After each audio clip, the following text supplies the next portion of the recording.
आनंद, मेरा slide change हो रहा है क्या? देख लो। सर चेंज तो हुआ है सर। हो रहा है ना? हाँ हाँ। Okay okay, perfect.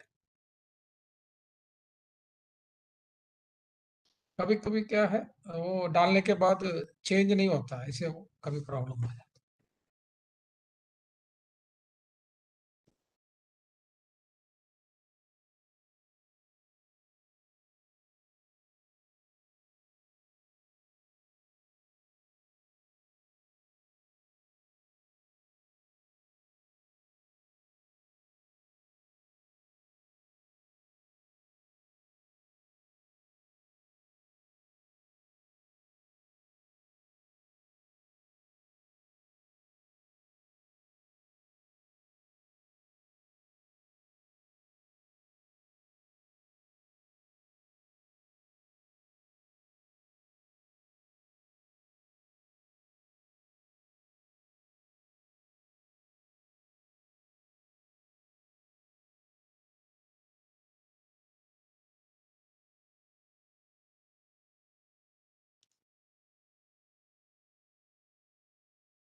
पटनायक त्यागी सब आया नहीं लगता ना? एक्चुअली जस्ट लॉग इन कर रहे हैं यस। मैंने उनको थोड़ा सा लिंक में कोई ये हो गया है अभी ना। हाँ, आगे आगे सर, आगे। अच्छा सर आगे।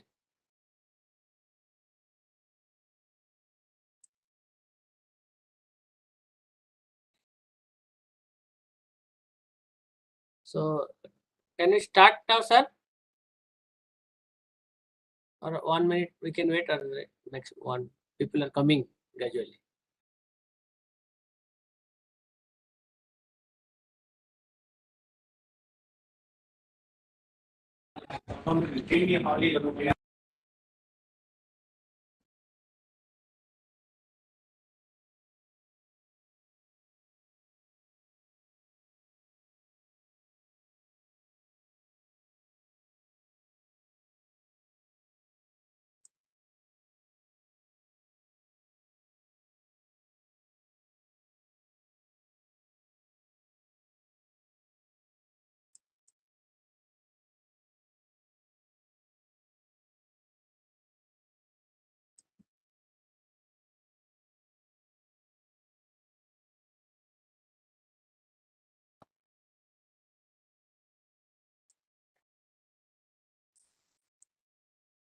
Jackie sir, are you there? So we can start, sir.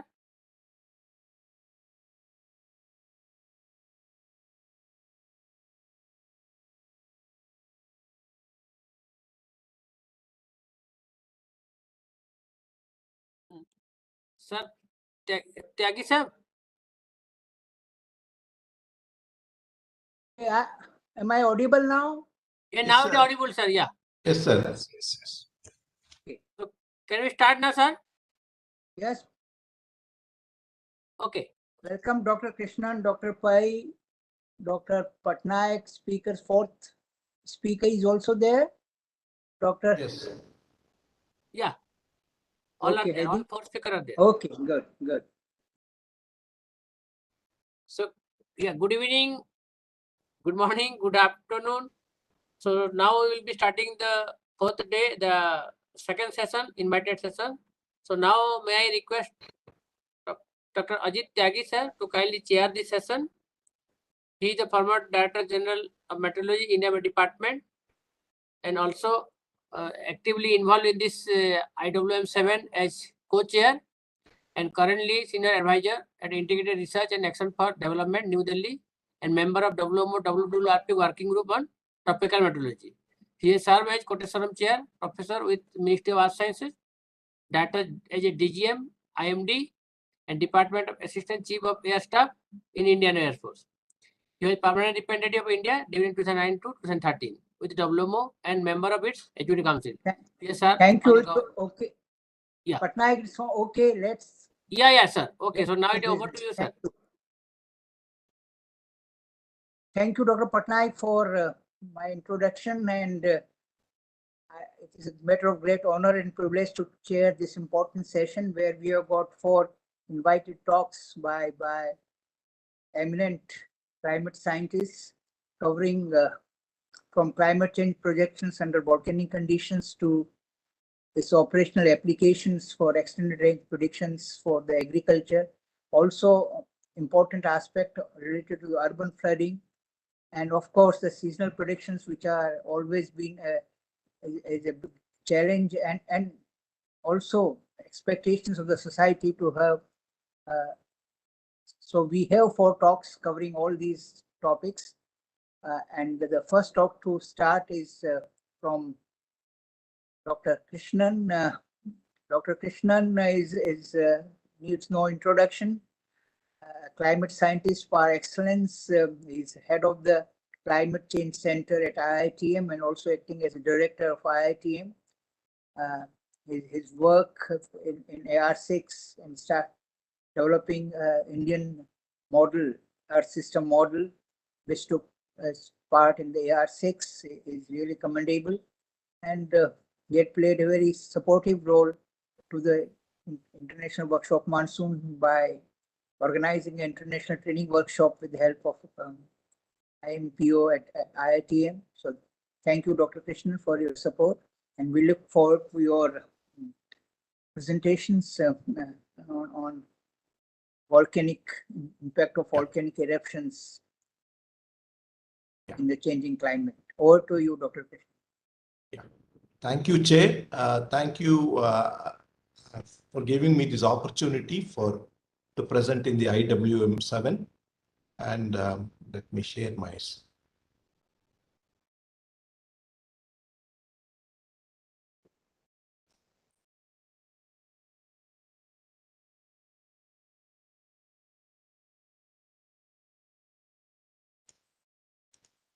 Yeah.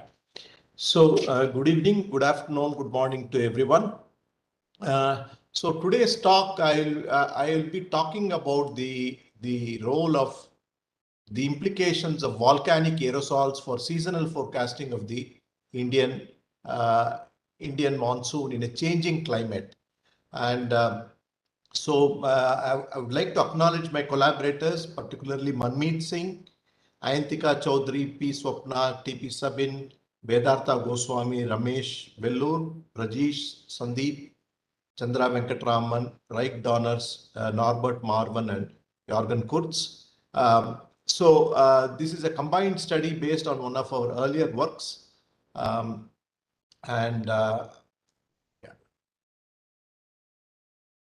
Yeah, so we know that the recent morning, Dr. Andy Turner gave a very nice presentation of how the climate has impacted the regional monsoons. The 6th assessment report of the IPCC comes out with very powerful attributions of the human influence on the climate system. And we know very well from the CMIP 6 models and also the earlier IPCC assessments that the warming that we have seen in the 20th century is largely attributable to the human influence, mainly due to the increase of the greenhouse gas emissions. But we also see that there are these episodes of cooling. You can see both in the natural experiment where there is no anthropogenic forcing. There are these episodes of cooling which are associated with major eruptions. This is the Pinatubo eruptions in 1991. And we also see the signatures of the El Chichon in 1983 and also the Mount Agung. So these major eruptions, volcanic eruptions, have affected the global mean temperatures for a few years. And they are also an important source of unpredictability in the near term. I'll be coming to that. So in addition to these volcanic forcings, eruptions which inject a lot of aerosols into the stratosphere, they can cool the surface and the atmosphere. Anthropogenic aerosols have also cooled. They have also masked the greenhouse gas warming. So this is again from the AR6. So if we had only greenhouse gas warming, only the GHGs, the warming during 2010 to 2019 would have been about 1.5 degrees compared to the pre-industrial temperatures. But now, and the aerosol effects have basically the sulfur dioxide, they have offset. There is a cooling of about 0.4 degrees. So the aerosol cooling has kind of masked the greenhouse gas warming. This is mainly the anthropogenic aerosols. And that is one of the, and these have very, very strong implications for the hydrological cycle, the aerosol effects and the monsoons, which was very nicely highlighted by Professor Andy's talk this morning. And so these different drivers, one is the greenhouse gas, the other is the aerosols, they have affected the global monsoons as well as the regional monsoons. And the assessment that comes out from the AR6 is the global land monsoon precipitation decreased from the 50s to the 80s, partly due to anthropogenic aerosols. They have kind of offset the precipitation enhancement due to the greenhouse gases. But after the 80s, there has been an increase in the precipitation, particularly over the West African monsoon region, in response to the GHG forcing and large-scale multi-decadal variability. And in the future, during the 21st century, the global land monsoon precipitation is projected to increase in response to GHG warming in all time horizons and scenarios. And also we saw in the morning that in the long term, the global monsoon rainfall will feature a robust north-south asymmetry characterized by a greater increase in the northern hemisphere than in the southern hemisphere, and also an enhanced east-west asymmetry characterized by enhanced Asian and African monsoons and a weakened North American monsoon. And so when we look at the observed changes in the monsoon precipitation 1951 to 2014, this is for the South and Southeast Asia, that is shown in the left column, and the East Asian monsoon, that is the right column. What is shown in the top panel is the trends. From the observed trends are shown for 3 different data sets, the Aphrodite, CRU and GPCC. You can see particularly for the South Asian monsoon region, a kind of a negative trend, declining trend in the monsoon precipitation. And the model, CMIP6 models, they show that the all forcing run, with both the natural and the anthropogenic forcing run, the multi-model, when we see, they're able to explain the declining trend in the monsoon precipitation and also the opposing effects of the GHG. This is only this whisker which is shown in green is only the aerosol forcing experiment, and the red one is the GHG forcing experiment. You can see the opposite influence of the greenhouse gas forcing and the aerosol forcing on the monsoon precipitation over South Asia. A similar picture we also see over the East Asian monsoon region, although the contrast is much lower as compared to the South Asian monsoon. And because it's dominated more by interdecadal variability. And when we look at the time series of precipitation, we do see a declining trend in the precipitation with some recovery that we are seeing in the recent years for the South Asian region. So we have to also keep in mind there is a kind of interdecadal variability that is affecting these long-term changes. And this is a brief assessment of the Asian monsoons. So the South and Southeast Asian monsoon precipitation decreased since the mid-20th century, the dominant cause being the anthropogenic aerosols. This is the anthropogenic aerosol being the responsible for the decline in the monsoon precipitation. Also, the dry south and dry north and wet south pattern of East Asian summer monsoon precipitation change results from the combined effects of both GHG gases and greenhouse gases and aerosols. This is also a high confidence statement. The important point is in the near term, that is, we say that is the 2021 to 2040, the South and Southeast Asian monsoon and the East Asian monsoon precipitation will be dominated by the effects of internal variability. This is something which Andy Turner highlighted in the morning, and but will increase in the long term, that is 2081 to 2100. And so the internal variability is a source of uncertainty. And also unpredictable natural forcings like volcanic eruptions. This is what I will be coming. The volcanic eruptions, large volcanic eruptions are also they're unpredictable natural forcing, and this is a source of uncertainty for the near-term projections of regional monsoons. So I just want to build up on this. So volcanic eruptions, now many studies are showing that large volcanic eruptions like the Pinatubo eruption and several others, they can trigger El Nino-like patterns in the Pacific. And this is a paper by Kodri et al. Which appeared in Nature Communications. They evaluated 5 different eruptions, the Pinatubo, El Chichon, Mount Agang, Santa Maria and Krakatoa. And what they did was if you remove the tropical mean SST, so this is the relative SST anomaly. Once you remove the tropical mean SST, you can see about a year after the eruption, the development of a El Nino-like warming pattern. So basically, these large eruptions, volcanic eruptions, they introduce aerosols in the stratosphere, which can backscatter the radiation and reduce the global mean surface temperature. But about a year or so, they can favor the development of an El Nino-like pattern. And this is seen in the CMIP-5 model simulations. Basically, the volcanically induced cooling, what they show is over the tropical Africa, it weakens the West African monsoon, and the resulting atmospheric Kelvin wave drives equatorial westerly wind anomalies over the West Pacific. And this wind anomaly is further amplified by air-sea interactions in the Pacific, favoring an El Nino-like response. So they can drive El Nino-like conditions, big major volcanic eruptions. And now this is one more recent study that came out in Nature.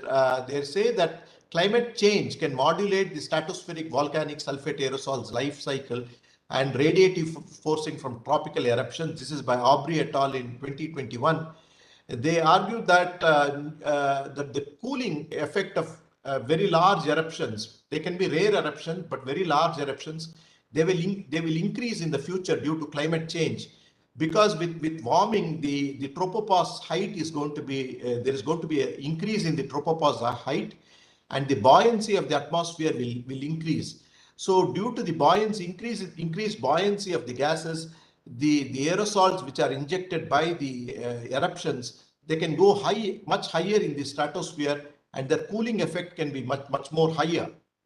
So the same Pinatubo eruptions in the future, the cooling impact can be much more profound. And so these two effects, keeping this in mind, now the question is, what is its relevance for the monsoon? So once we cool the land, the Asian landmass, definitely the impact of the volcano is going to affect the land-sea thermal contrast, and it can have an impact on the monsoon. And also through the influence of volcanic eruptions on the Enzo-like pattern, it can affect the monsoon. So about more than 20 years back, Krishnan et al., they had proposed a famous paper in which a science paper where they showed that the Enzo and monsoon correlations are becoming weaker, and due to secular variations in the Enzo and monsoon relationships.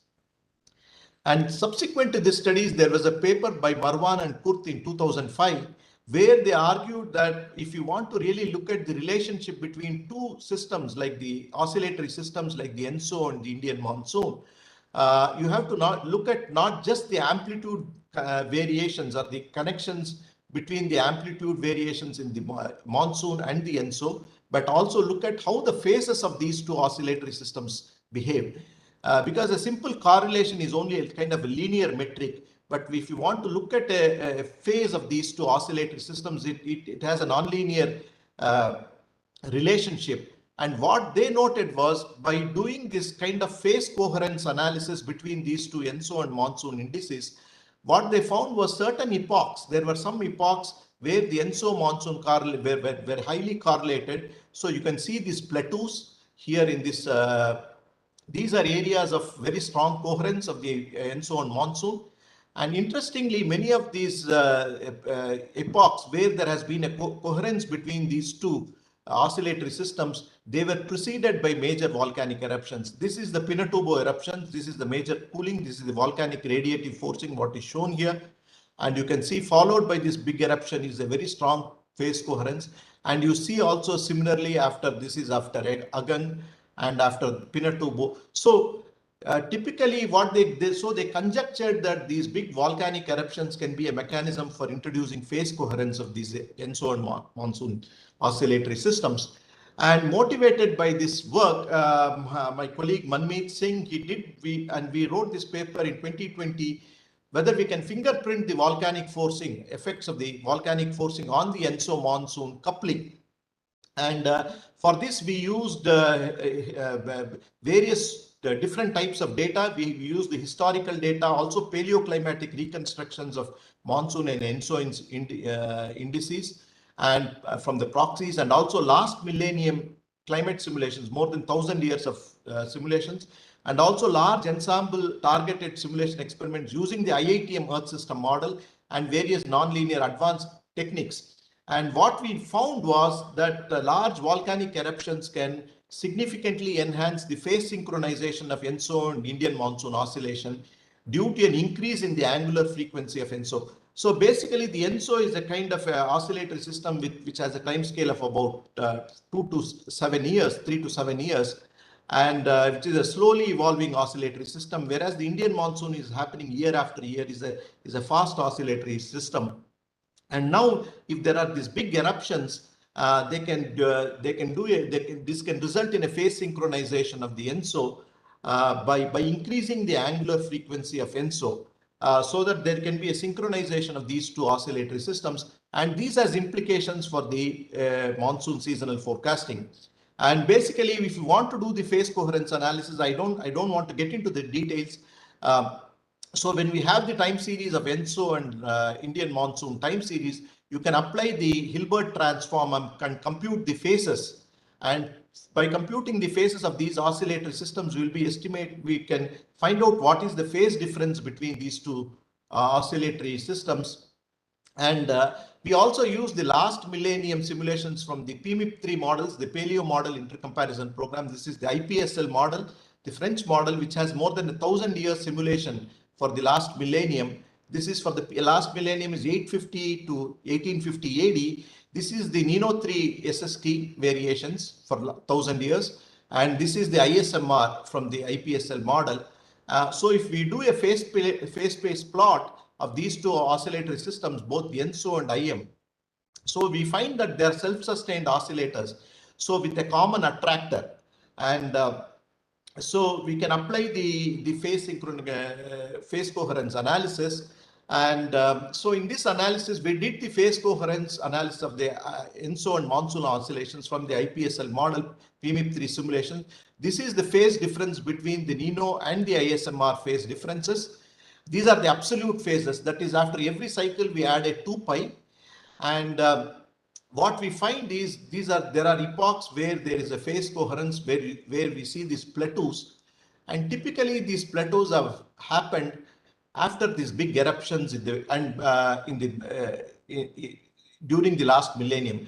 By the way, the last millennium simulations, they include the effect of the volcanic eruptions, and there were several eruptions during the last millennium, and we do see that followed by these big eruptions, there are these periods of phase coherence between the Enzo and monsoon.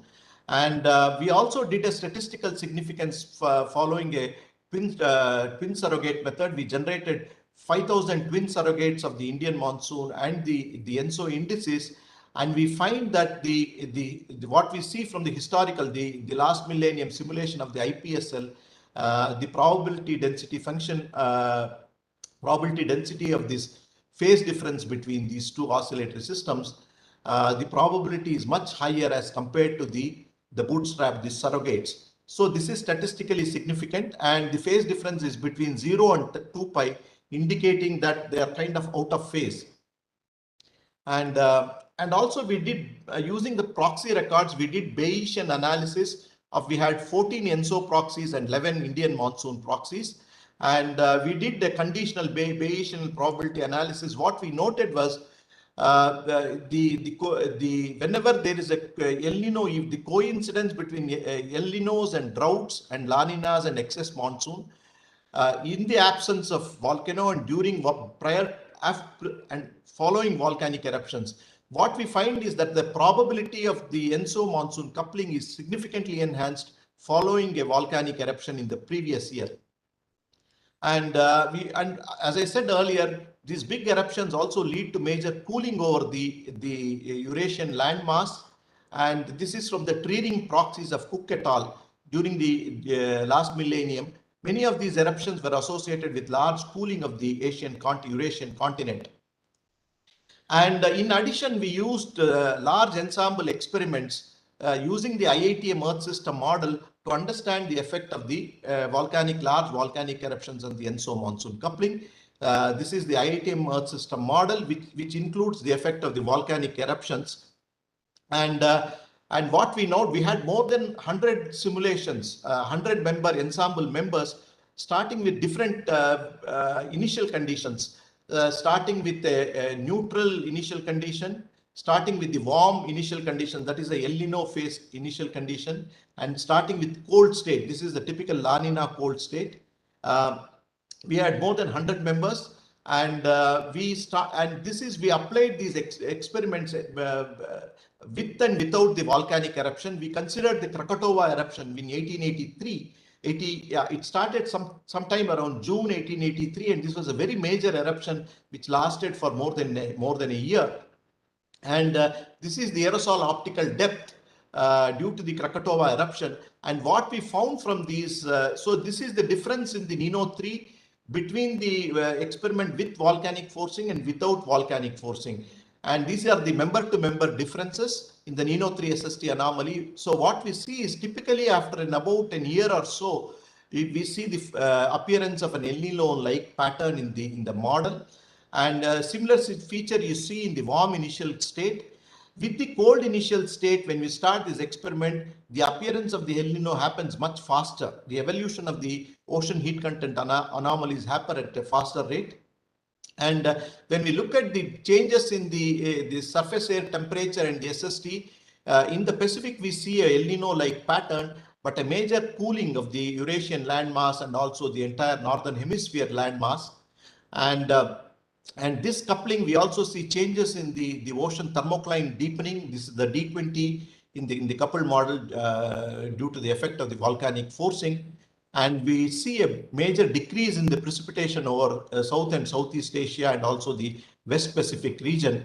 And this is mainly because of when we cool one hemisphere, especially the northern hemisphere relative to the southern hemisphere, the ITCZ, generally we know theoretical arguments show that the ITCZ tends to shift southward, and we see a major precipitation reduction over the monsoon regions.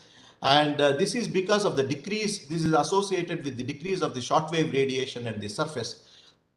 And now the question is, what are its implications for seasonal forecasting? I just looked at this, this is from the monsoon mission model, the T382 CFS model, multi-model ensemble model, where they have done the hindcast from 1988 to 2017. And this is one of the good models showing the very high correlation skill in the seasonal forecasts, which Surya presented. But what we see interestingly is that when we talk about 1992, this was following the volcanic eruption of the Pinatubo, the model fails to capture the precipitation decrease that happened. Now, 1992 was a very deficient monsoon. It was not a big drought, but a substantial deficiency in the seasonal monsoon, which the Ensembl, this CFS model fails to capture. One of the reasons we thought was maybe this model doesn't have the effect of the volcanic eruption of the Pinatubo.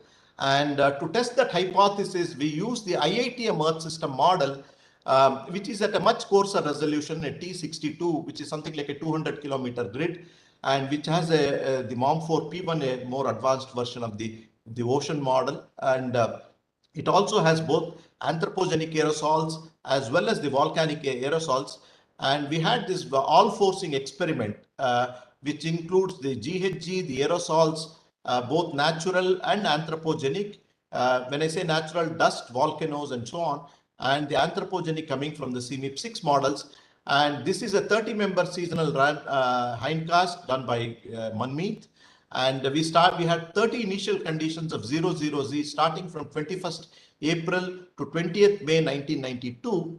And when we did this forecast, and this is showing the aerosol optical depth at 550 nanometers. This is in the visible range. You can see that this is the latitude variation of the aerosol optical depth, and this is the time variation. So this is the latitude depth time variation. So 1983, you can see the Elchichan mostly dominating in the northern hemisphere. The Pinatubo was a much stronger eruption, and the effect of the aerosols, they were distributed globally across both the hemispheres, both the northern and the southern hemisphere. And it had a global impact, global signature of this Pinatubo eruption. And interestingly, in fact, we have done this hindcast experiment not just for 92. We did it right from 1982 onwards up to 2014 or 15. And 2 years are missing, by the way. 1986 and 2000, the hindcasts are yet to be done. What we find is what is shown is in the CMAP precipitation by the blue bar, and the IATM ESM all forcing experiment, 30 ensemble members by the orange bar. Interestingly, we are able to capture this precipitation decrease in 1992, and with the volcanic forcing. And we also did an experiment where we removed the anthropogenic aerosols in the experiment. And this is shown by the green line, and the orange bar shows it has both anthropogenic and the natural aerosols, and the green line has only the natural aerosols. So both of them show that the precipitation decrease in 1992, showing the signatures of the aerosols. Yeah, I'm almost coming to an end, sir. And when we look at the spatial pattern, this is the CMAP precipitation for JJS 1992. You can see precipitation decrease over the Indian landmass and very pronounced signature in the IATM ESM. And we also see the development of a strong El Nino-like pattern, which is much stronger in the model compared to observations. Finally, this is my summary. So human-induced climate change, in particular greenhouse gases, has been the main driver of observed intensification of heavy precipitation over the land regions, global land regions.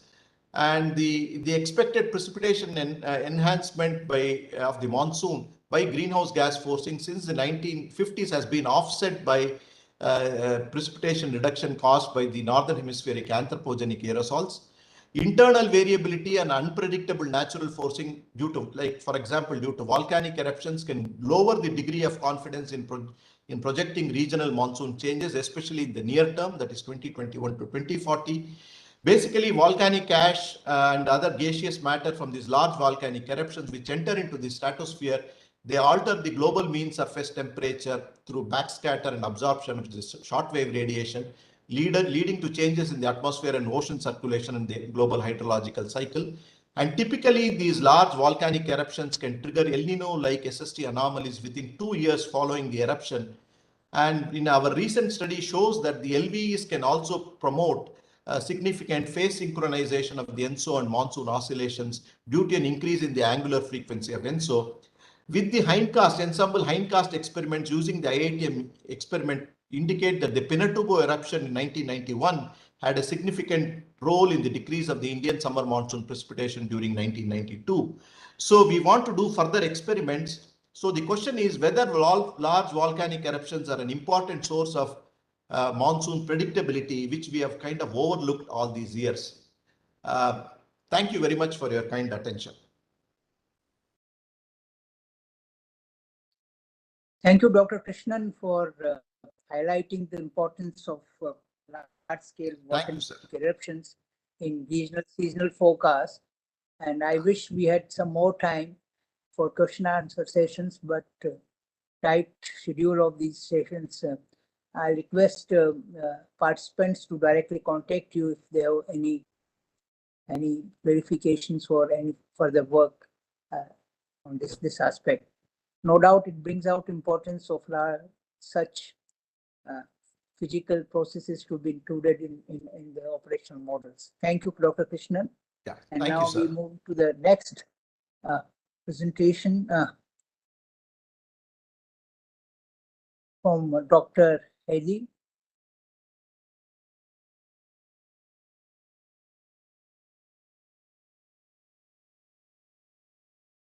Well, so shall I start immediately or? Yeah, let me introduce you. It's a great honor to have you here with us. Thank you for sending an invited talk and delivering it today. You are the head of the working group of the flood risk and climate adaptation. You see the importance of weather forecast and climate forecast are for the societal and the urban flooding is becoming, because of heavy rainfall, a major cause of concern, and we are happy that you are going to cover this important aspect in today's presentation. Over to you, Dr. Heidi. Okay, thank you very much. So I start sharing my screen. I hope Please. You will be able to see it.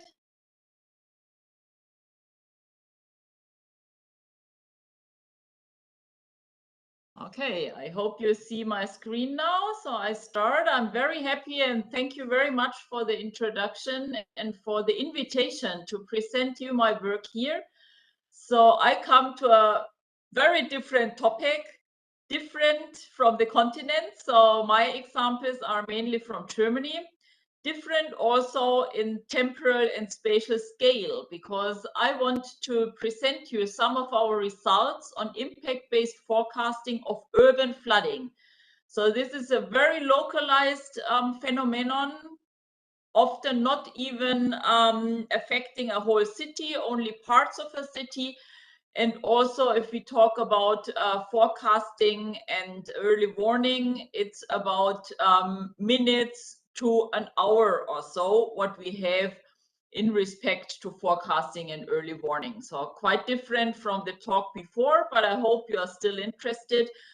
And before I start, I also want to acknowledge the contribution of my colleagues, Victor Röser, who also used to work with me at the German Research Center for Geosciences and is now working at the London School of Economics, and my colleague Insa Neuweiler, who is the chair of Fluid Mechanics and Environmental Physics in Civil Engineering at the University of Hanover.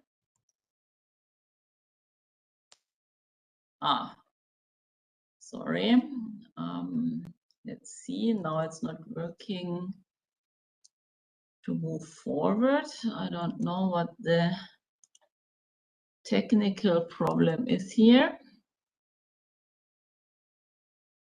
So, oh yeah. So let's hope that it's working now. Yes. So Yes. our definition of forecasting is rather broad. So in terms of this, we talk about all timely information, which is helpful to improve the management in emergency phases shortly before, during, or after a hazardous event, here particularly pluvial flooding in cities. This is also in accordance with the early warning definition of the UNISDR, where these forecasts are treated as an essential element for each early warning system. Particularly early warning is particularly important to avoid health effects or fatalities, but it can also be used to reduce economic or direct economic damage. This is what we tested here. We looked at different situations of early warning and compared these in respect to their effect on the content loss or the building loss of residential buildings. So we looked at only early warning, irrespective of any other information. Then we looked at early warning, where we knew that the warning contained helpful information. And then the third situation was that we looked at people who received an early warning and additionally did know what to do. And what we see is that only these two situations where the people received an early warning with sufficient lead time and did know what to do, they were able to reduce their damage to the building and to the contents. So this is also quite significant, because what we have seen is that the average reduction of the contents loss was about 3,800 euros, which is quite significant if we compare it to the average absolute content loss of 17,000 euros. And also in respect to the building loss, the achieved reduction was on average quite significant with 10,000 euros. And this needs to be compared with an average absolute building loss of 48,000 euros. So this is quite significant, and this also shows how important good early warning is. So, but what makes people know what to do when they receive an early warning? So here I compare two flood events in Germany, and of course what one expects and what is rather well known is that flood experience is a very important driver for learning. So we had two very similar flood events, one in 2002, one in 2013, and they both affected the Danube and the Elbe river catchments in Germany. During the first event in 2002, most of the people which we surveyed said that it was totally unclear to them what to do when the warning reached them. On the other hand, then in 2013, most of the people stated that it was totally clear to them what to do. But of course, if we want to improve the emergency action of the affected people, we cannot wait until all were affected by a flood and all gained experience via that. Therefore, we additionally investigated what other factors made people to know better what to do. And these are here indicated with this red marking here. So people who had undertaken precautionary measures, so long-term precaution, they knew better what to do also in the case of an emergency. And very interesting also, if the flood early warning did contain helpful information, then this also increased the knowledge of the people what to do. And this brings us now to this impact-based forecasting. What is it actually? Impact-based forecasting means that we do not only forecast and use in the warning how much precipitation is expected at a particularly urban area, but combine this with exposure and vulnerability assessments and add to the hazard impact model and additionally impact forecasting. So this means that we, for an urban flooding, do not only estimate what the precipitation might be, but also which parts of the city we expect to be inundated, which streets we expect to be inundated and not available for transportation anymore, and also in which areas there might be hotspots of direct economic damage. Of course, if we look at these different data and modeling which need to be undertaken, we can also imagine that this is also more difficult and associated with more uncertainty. So for instance, this figure here shows how vulnerability of residential buildings in respect to mitigation measures implemented over this time span here. So we investigated from 1990 until 2012. When did people implement precautionary measures at their residential building? And we see that there was a highly dynamic implementation of measures.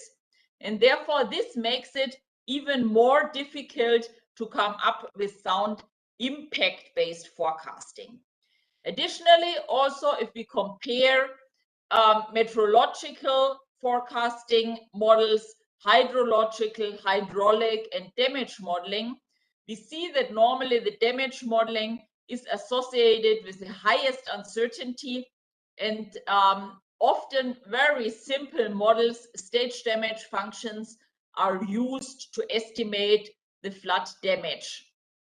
Therefore, this also adds additional uncertainty and additional problems for the impact-based forecasting. So now I would like to introduce you to one impact-based forecasting model, which we implemented for a city in Germany, the city of Hanover. So this modeling system contains different components. So the first trigger is, of course, the rainfall forecast model, which is then followed with an inundation model and a contamination transport model. And then also a building damage model is used to identify hotspots of expected urban flood damage. So since the inundation model is heavily it needs a lot of time for computation, so it's heavily computational intense, it is not possible to follow these linked models in the term of an expected flood. But we use this inundation model and rainfall forecasts of the past to calculate a large ensemble of realistic inundation scenarios. And from these pre-calculated scenarios, then in the time of an expected event, using an artificial neural network, the most similar scenario to the expected one is selected, and then we can have directly and very quickly an inundation forecast, which is then connected with the contamination expectation and the damage model. And therefore, as an output, we have an inundation map, a damage map, and also a contamination map, which is then distributed to the potential affected people in the city via a mobile app and a mobile phone crowdsourcing activity. So now a little bit more details on the individual components. So Dr. Heidi, yes. You have 3 minutes to complete your talk. Yes, no worries. So the rainfall forecast model is using station and radar rainfall measurements, so both, all what is available, and the forecast model tracks spatial temporal development of the storm cell. And it is reliable forecast up to 30 minutes. So here we already see that urban flood forecasting is still really a challenge, since already the rainfall forecasting is highly uncertain. Here we looked at one past event where we compared our estimate of inundation area and water depth with available information from this event, and we could identify that our approach with the artificial neural network was very reliable and could be used for such urban flood forecasting. Here we identified per building how good the water depth simulation was in comparison with the measurements and with the physically based model. And since you see here, most of the buildings have been predicted with very small deviations to the physical model. So our approach was quite reliable. And now here we see the final product then with the damage estimation and also contamination estimation. So these gray fields here are indicating where contamination has to be expected, and the bars, the colors here are showing that where we have to expect hotspots of residential building damage. So you can imagine that if we have such information available, this is much more informative to the people than if we could only tell them how much precipitation they have to expect. So I come to my discussion and conclusion. So we are convinced that impact-based forecasting provides new possibilities for emergency management. So it will improve the emergency response by the potentially affected people, but also by the administration. The assumed benefits of impact-based forecasting are, however, until now hardly tested. There are not really many operational systems in place, and scientifically underpinned tests have hardly been undertaken. Problematic is, as I've already said, that uncertainties might be rather high, since additional to the physical system, we need to consider the social system and the human behavior, as well as exposure and vulnerability estimations. Therefore, the impact uncertainty needs to be better addressed and communicated. We see a high potential in harmonizing the risk assessment and the emergency-oriented impact estimation. So if we harmonize these two aspects, so in the longer term precaution, but also in the emergency-oriented response, the models can be improved, and also the communication, risk communication, as well as early warning communication can be significantly improved. And this would also be of high value for the decision makers. A side effect is probably in science that additionally this also fosters interdisciplinary work, since not only meteorologists dealing with the precipitation forecasting, but also hydrologists and engineers need to work together with social scientists to develop a reliable impact-based forecasting system for urban flooding. So I thank you for your attention.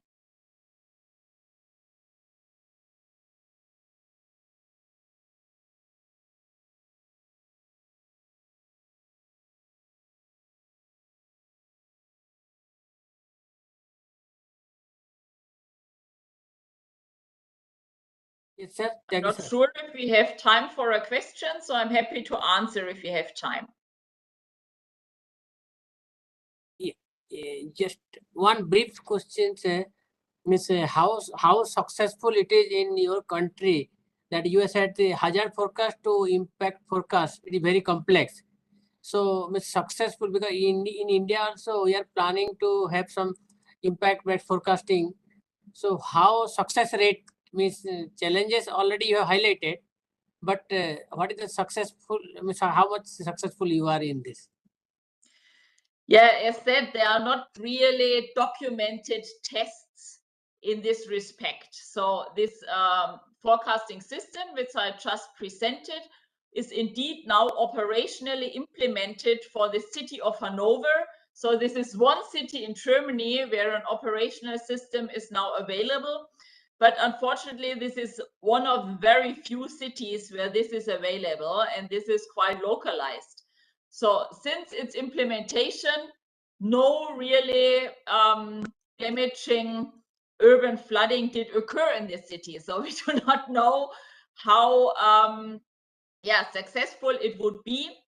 And additionally, if we want to really quantify the success, we would need some sort of comparison. So what would be the difference if you would only rely on a traditional precipitation forecast, or if we have additionally impact-based forecasting? So therefore, this is quite a challenge also to quantify the advantage of such a system. Okay, Thank you, Dr. Heidi. Now, I know it's a big challenge, and especially with Sir, respect to if the you lead allow, time. sir, can I ask one technical question, sir? Please, allow. quick questions, quick. Sir, actually, Yeah, go ahead, Anand. she showed actually 1 kilometer radar estimate. She used in their model, and DAM actually as per I remember in the slide, actually 5 minutes. How it will be very much for urban flooding? This is very coarse resolution, it seems. Yeah, so we actually used precipitation forecasts together with measurements in the area, radar as well as station measurements, and combined these. And the more measurements were available, coming closer to the event, the more the smaller the uncertainty was. And what we could show from this evaluation from this one event, which we pre-calculated, is that this precipitation forecasting was only really reliable on a spatial scale of a kilometer 5 minutes before the event. So that is really a challenge still, that these forecasting are highly uncertain, particularly in space. So it's very difficult to track the cells to which area they are moving. Thank you so much. Challenge lies in providing a good quality, high resolution forecast. That is a trigger for any impact-based forecasting. So that I think the meteorological community has to work for. And downstream, I'm sure the impact-based people will work with vulnerabilities to provide a very effective impact-based forecasting system. Thank you so much once again. And now we move to the third presentation. This is from Dr. Sivanand Pai, who has been, I think, leading the country's initiative of the seasonal forecast, and now is director of the Climate Institute of Climate Change. So congratulations him for taking over a new assignment.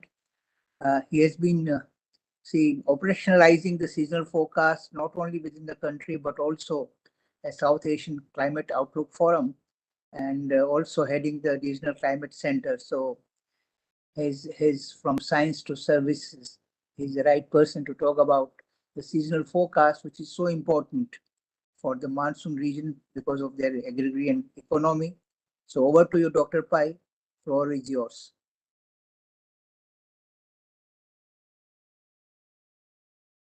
Thank you. You can see my presentation? Yes, please. Yeah. It's Thank you.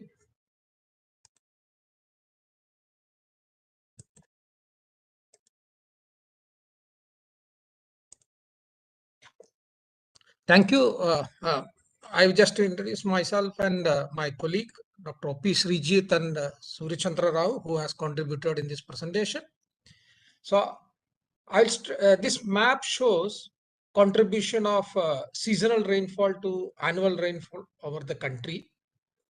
You can see this is for winter season, pre-monsoon, monsoon season, and the northeast monsoon here. So you can see that not only India, most of the Asian monsoon region, we have 75 to 90% of the annual rainfall is contributed by during the southwest monsoon, And northeast monsoon is another important monsoon rainfall season for the country, but rainfall is mainly in the southern part of the country. So therefore, we can say that both the monsoon, southwest and northeast monsoon, dominate the annual cycle of the rainfall, and it has got a strong influence, therefore, to the agriculture practices of the country. And if we see the all India summer monsoon rainfall, it has got an important feature of stability and regularity. That means ISMR has been within plus or minus 30% of its long period average during almost all years. That means it has never crossed, except in 1877 when it was around minus 34. It has never gone below minus 30 or above minus 30. Very, it shows its stability. And further, ISMR in 70% of the years was within plus or minus 10% actually. However, if we see the more, regional scale, the variability is much more than all India scale. And from this map, you can see deficient years were 25 years, that is minus 10 or less than that. And excess years was 13%, which means that only 30% years monsoon is either excess or deficient. And monsoon has got slight decreasing trend, but they are not significant, in fact. So mostly, the all India rainfall does not show any significant trend, though there is a slight decreasing trend. And in fact, in recent years, if we see multi-decadal, variation, in recent multi-decades, the rainfall is passing through a below normal epoch. The similar was case the early part of the last century, you can see. So monsoon also shows a multi-decadal variability. And since 2001, we had a 13 below long period average years, within which 5 in deficient category. But since 1994 was the last year when monsoon was excess. Thereafter, we have not received any, any year when rainfall was more than 10%. Though 2019 was very close to 110%, but otherwise, we after 94 we have not received any excess rainfall. So this is showing its relationship with agriculture, main crop production within the country. There is a strong association of summer monsoon with kharif crop with a correlation of 0.71. And even it has got relationship with rabi, though correlation is only 0.38, which means that even though monsoon rainfall received in summer monsoon, that rainfall whatever received, the storage that can be stored, and that will become helpful for the winter crops also. And any significant changes in the temporal or spatial distribution of the rainfall has noticeable impact on the country's agriculture production. Earlier studies also have shown that Indian monsoon performance has strong relation with Indian gross domestic product actually, but particularly when monsoon was deficient, GDP has been affected by 2 to 5%. Hence, from very beginning, prediction of seasonal mean ISM has been has a very great socioeconomic importance for the country, and that is why since establishment of IMD in 1875, there has been attempt to predict the seasonal rainfall. So IMD has been using various approaches for a seasonal forecasting. IMD has used all kind of method available. So this empirical and statistical method based on relationship between historical observed data for the predictant and relevant predictors. Basically, you will see that historically, whatever parameter that we have used, mainly related to Enzo, IOD, or snow cover, or its related parameter has been there always in the list. And another method is dynamical method. We have used both initially in early 2004 and all, we were using AGCM for making experimental forecast was not very successful. And a couple general circulation models, also we have been used, particularly the Monsoon Iatm CFS model, Monsoon mission CFS, which was implemented in 2017, had a a relatively better skill among the various dynamical models. And a hybrid, where statistical rescaling of dynamical models, for example, IIT Delhi, has doing that method. So we also use to generate those type of method to generate. And recently, last year, we implemented a multi-model ensemble forecasting system for generating operational forecast. Now, I will give you a very brief about historical history of a seasonal prediction, because our aim is mainly to review various approaches used in the seasonal forecast. And I will concentrate mainly on the southwest monsoon rainfall, because as I already said, which is more important for the country rather than northeast monsoon. So I will concentrate mainly on the history of operational forecast in the country for seasonal forecasting of Indian summer monsoon. So, history, seasonal prediction was started with, after establishment of IMD in 1875. We had a strong El Nino in 1877, 78, which had a large impact on India and as well as North China. So famine was there, particularly eastern part of the country. Actually, that had, because of that time, IMD's director of observatories, Dr. H.F. Blandford, he started a tentative forecast based on relationship between winter and spring snow cover falls. So it is just a single parameter. He thought that, with this methodology, it can be, because he also found some success in during the forecast during the period 82 to 85, but subsequently it did not work well.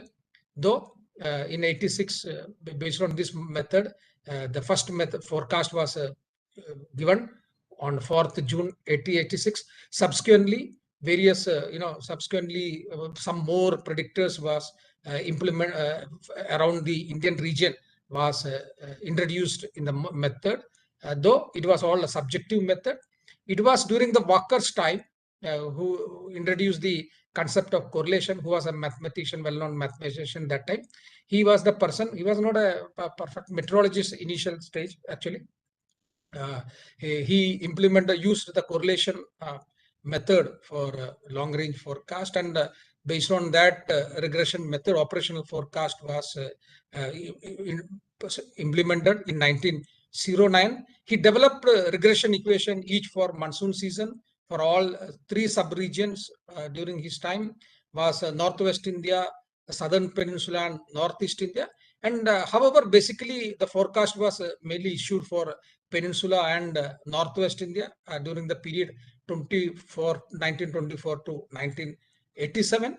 This is just to showing you the forecast and actual relationship between for Peninsula and Northwest India.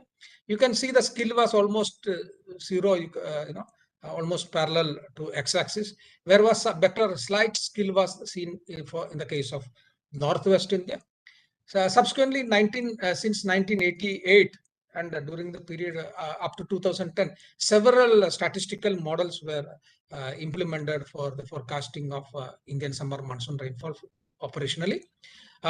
You can see that 1988, Gavarikar et al. Implemented 16-parameter model, and it continued up to 2002, this method. And you will see that all these years, monsoon was basically normal. And however, in 2002, there was a strong division monsoon year, and though method was further updated in 2000 with the new parameters implemented, the model could not predict large deficiency of 2002, and subsequently in 2003, a two-stage forecasting system was implemented under the leadership of Dr. Rajivan et al. And based on 8 to 10 parameter models. Some of the parameters were from the 16, and the new parameters were implemented. And IMD also implemented, again, that 3 homogeneous regions prediction. In this time, it was forecast was started to give for 4 homogeneous instead of 3, which was implemented in 99. And further kept on modifying this model. In 2007, we came up with a new statistical forecasting based on statistical ensemble averaging forecasting system. And again, Rajivan et al. In 2007, you can see the paper. And subsequently, the forecast for monthly rainfall also was implemented as a part of the long range forecasting system. This is the just a brief about the dynamical system which was used for IMD operational forecast between 2004 and 2001. In 2004, as I said earlier, a seasonal forecast model which was AGCM essentially, but its skill was very limited.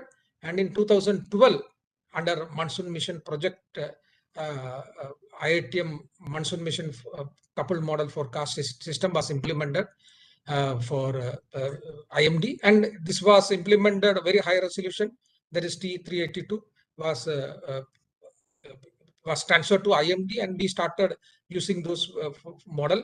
And subsequently, this same model was also used for temperature forecast and regional forecasting for South Asia, etc. And last year, in addition to MMV, we found that though CFS was good and it had some skill close to statistical ensemble forecasting system, the spatial forecast, the spatial rainfall distribution, which was essentially asked by the users, could not be MMCFS did not have much skill. So we started to use best few coupled model to generate multi-model ensemble, and this was implemented in 2021 and 2021, and it showed some significant result. And IMD will be using the same method for this year also. So basically, what I will do is I will some of the important models I will be discussing quickly.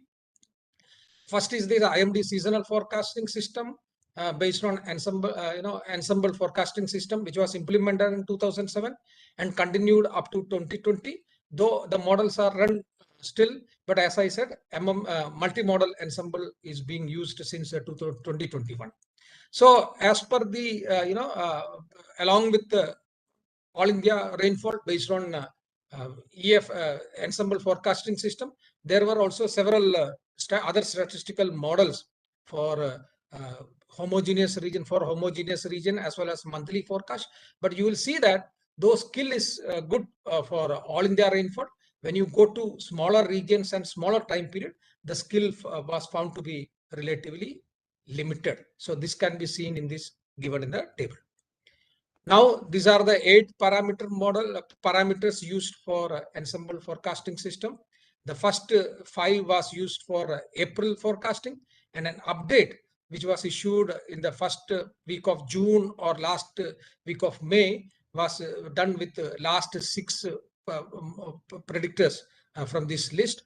And this is the schematic diagram of statistical ensemble forecasting system, where we use 5 or 6 predictors corresponding to April or June forecast, and we generate all using all combination of these predictors, multiple regression as well as a projection pursuit regression models, and all these models possible models were combined together, and best few models were then selected, and based on this average of that is taken as a area weighted average, your weighted average of this model out was taken as a final forecast.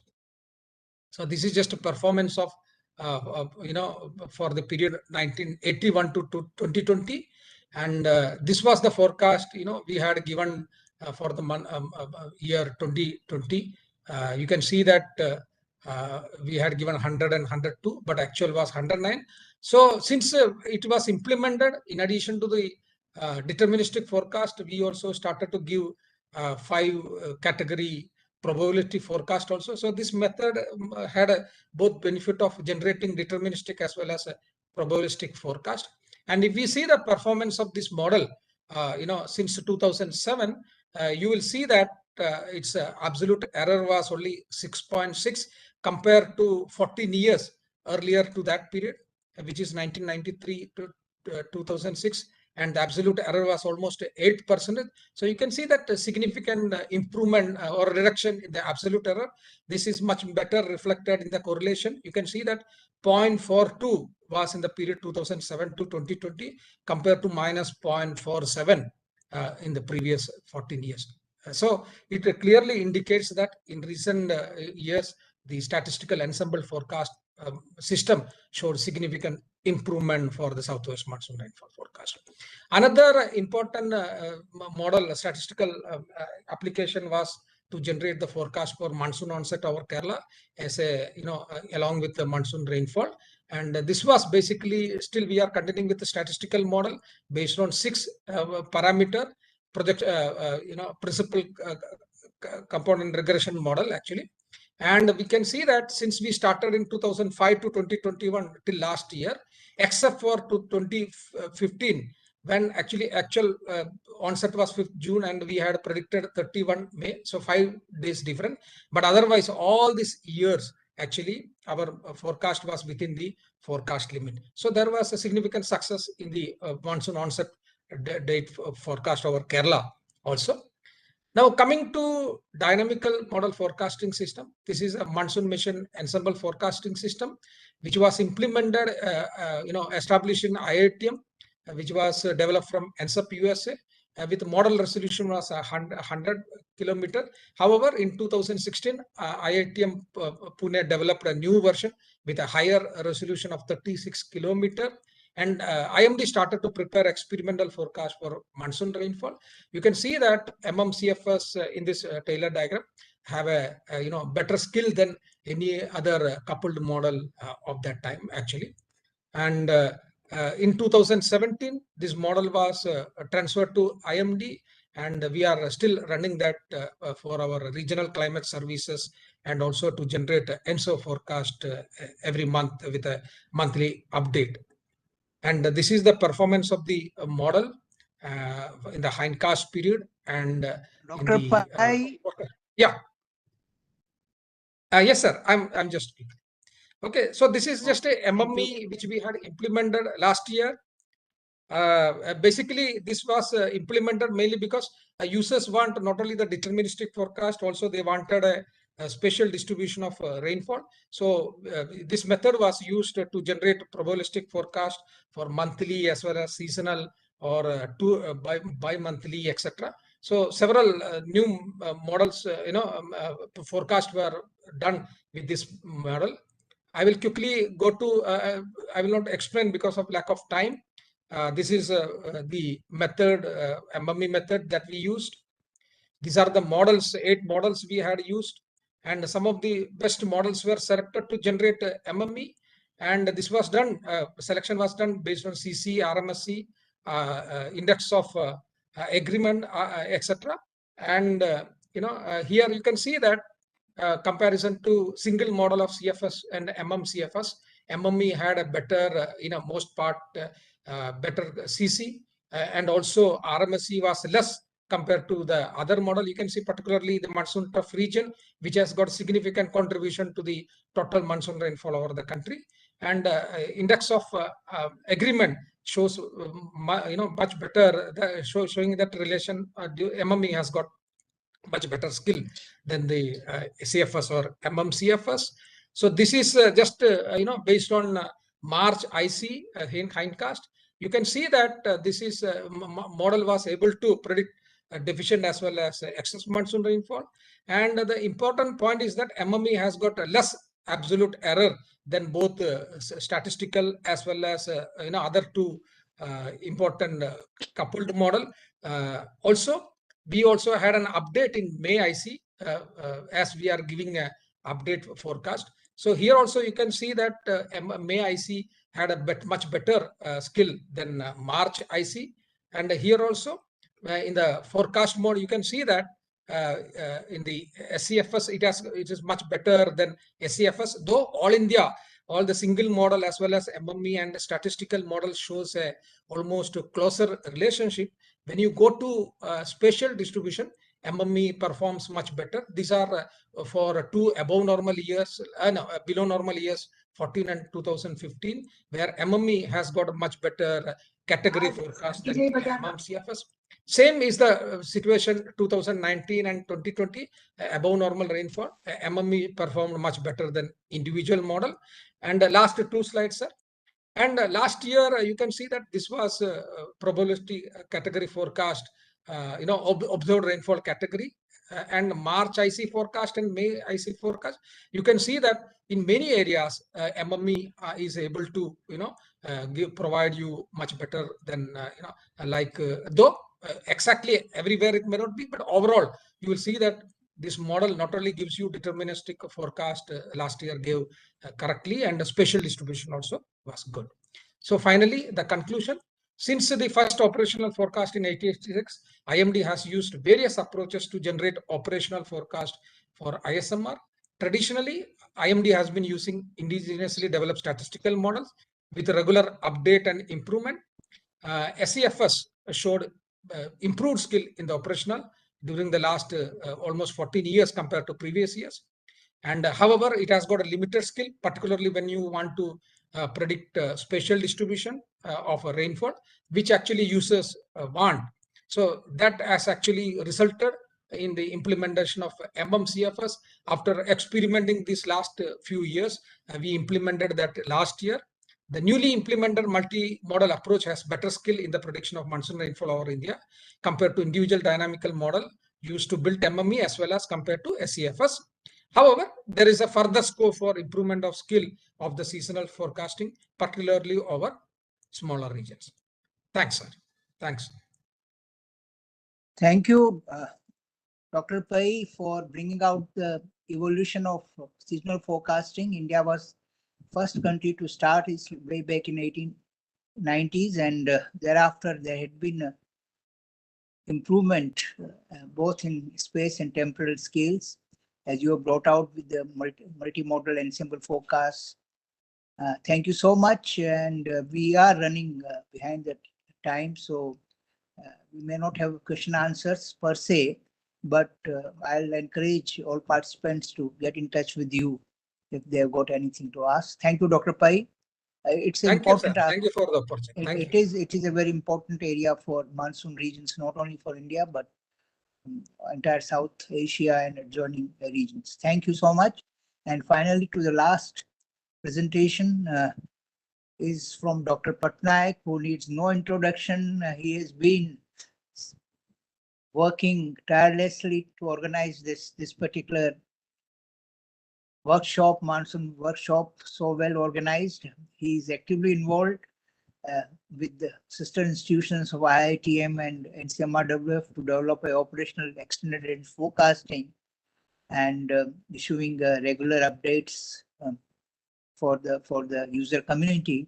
So he is the right man to bring out the application of monsoon forecast in the agriculture. Over to you, yes, Dr. Pattanaik. Yes, sir. Thank you very much, sir. Yeah, now I'm sharing my PPT.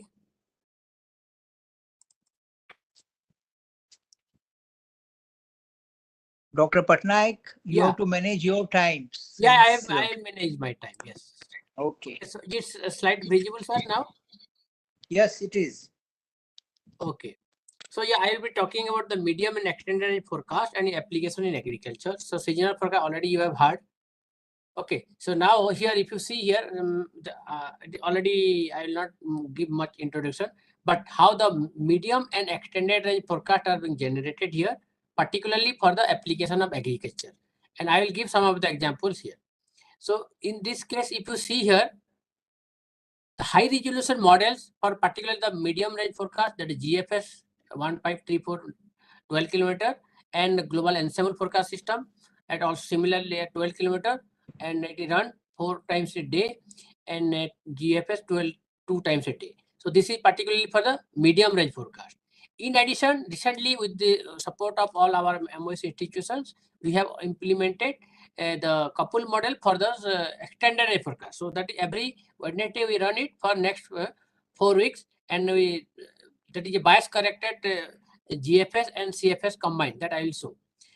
And let us first come to the MME based forecast based on the medium range. Since we are using the agriculture advisory every twice a week based on this our output, so we have recently introduced the 5 model MME based on whatever all GFS, GEFS, Ensembl GFS, UM model from Ensemble Lab, and also global spectral model from JMA.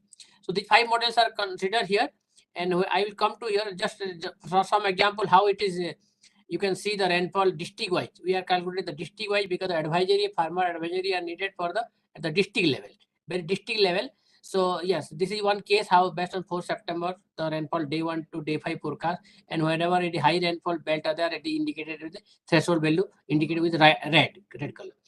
And if you see the scale of this one for 2021 monsoon, yes, here you can see here how the day 1 forecast from individual model as well as MME score, and this is day 2 forecast, and day 3, day 4 for day 5 forecast are there. So what here it indicates that MME rainfall forecast is high compared to the individual model up to 5 days.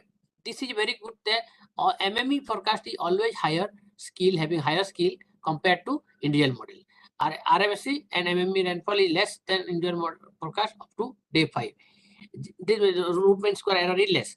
Generally under prediction of high rainfall event. So this also is very clear, though we are taking the average over the district, but it is underestimated in case of high rainfall band. Whenever high rainfall band, that is underestimated in all the model and also in the MME. Spatial distribution, this is also more important because India is a big country, so we have to have the better skill all over the India. Then only at district level it can be utilized for the any application purpose. So here if you see the different model, CC, RMSE and bias, these are the 3 scores are used for 2021 monsoon, and this is the MME. If I highlight that the MME, you can see it is much bigger, higher scale over spreading over most part of India. So that is a good sign. Similarly, the RMSE also less, and bias also is less. So this is the that means how encouraging signal we are getting from the MME in the medium range, so that we can utilize it for the our agro advisory services that I will explain in my later part of the talk. Coming to the extended range, this is a joint collaborative system from Iatm, Ensemble, IMD, and also Incoest, the Ocean Assimilation. So that is implemented. Before that, we are having MME, and we started this extended range forecast. I am not giving the historical perspective here because lack of time. But yes, recently 2017 onwards, we are running this every weekly. Run and hindcast run CFS to a true resolution, and GFS bias corrected after the CFS running over. 16 total, 16 ensemble, and then this is forecast, and this is similarly the hindcast. So in 2021 case, hindcast is for 2003 to 2020, and every third day we are preparing the forecast. And this is a scale of the all India rainfall scale for the we go on to week 4 forecast. If you can during the last monsoon season, yeah, the peak rainfall September, June, and slightly normal, below normal in August. It is well predicted. That means whenever the signal is very low, that means it is sometimes not captured. But yes, most of the thing having high CC. So the all India scale. But as I mentioned, this India is a very big country. So for application purpose, actually for application in agriculture, we have to have the district level. We are talking about the district level. So this is just a skill I am just showing for the particular case of two episodes when we spell a little bit and the little bit better scale. So this is observed rainfall anomaly, and this is the forecast with that week 1, week 2, week 3. So that means 3 week lead time, this anomaly are well predicted. Similarly, the dry phase of monsoon also at least 1 or 2, 3 weeks. Central India, it is also relatively well predicted. That means this extended range forecast skill also having good skill, particularly for 2 to 3 weeks. So in order to have the idea about the district level, so if you give the district 36 met subdivisions are there, then further if you downscale, it is the district about 676 district we have considered, and then we categorize it means above normal or below normal. So we have our target is to capture the category in our prediction case. So this is how week 1 This is the when the category matching correct category, partially correct category means one out and totally wrong. So this if you see week 1, it is very good. Week 2 also partially correct, also good. Yeah, okay. Then when we come to week 2 forecast, this is correct category, very nice, and this is about 30-40%. So this way, when we go to wrong forecast, also about 20-25%. It is not much. Otherwise, correct to partial correct, it is 70-75% in the most cases. So considering this one, when we see the actual for the average for the entire season, this is this is what we got. Means region wise it is different. Again, district level over the region wise means your Northwest India having little better skill, Central India also having slightly better skill, but Northeast India is having slightly lower skill. Okay, but all India this is the okay. This way we are getting the skill. So at least our analysis indicate that we can utilize this up to 2 weeks with reasonable accuracy for particularly the application purpose. So this is the summary what I have shown the figure. Making CFS2, it means 2020 and 2020 monsoon when we analyze for 36 subdivision and district level, I've got good skill at least for the interseasonal variation. It has captured very well, and also it is matching means about 70-75%. It is category wise matching. Then come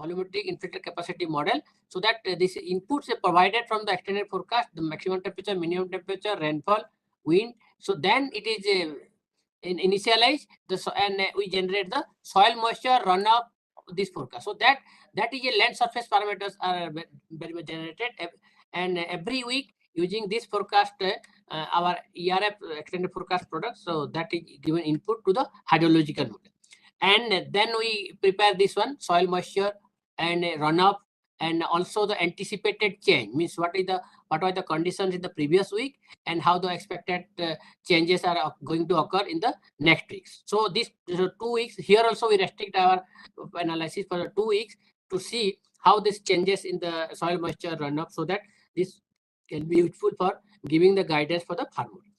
Now the coming to the advisory, farmers advisory. So when we are having the right skill of the medium range and extended range, these are very much it is used for giving the advisory by our agromet units.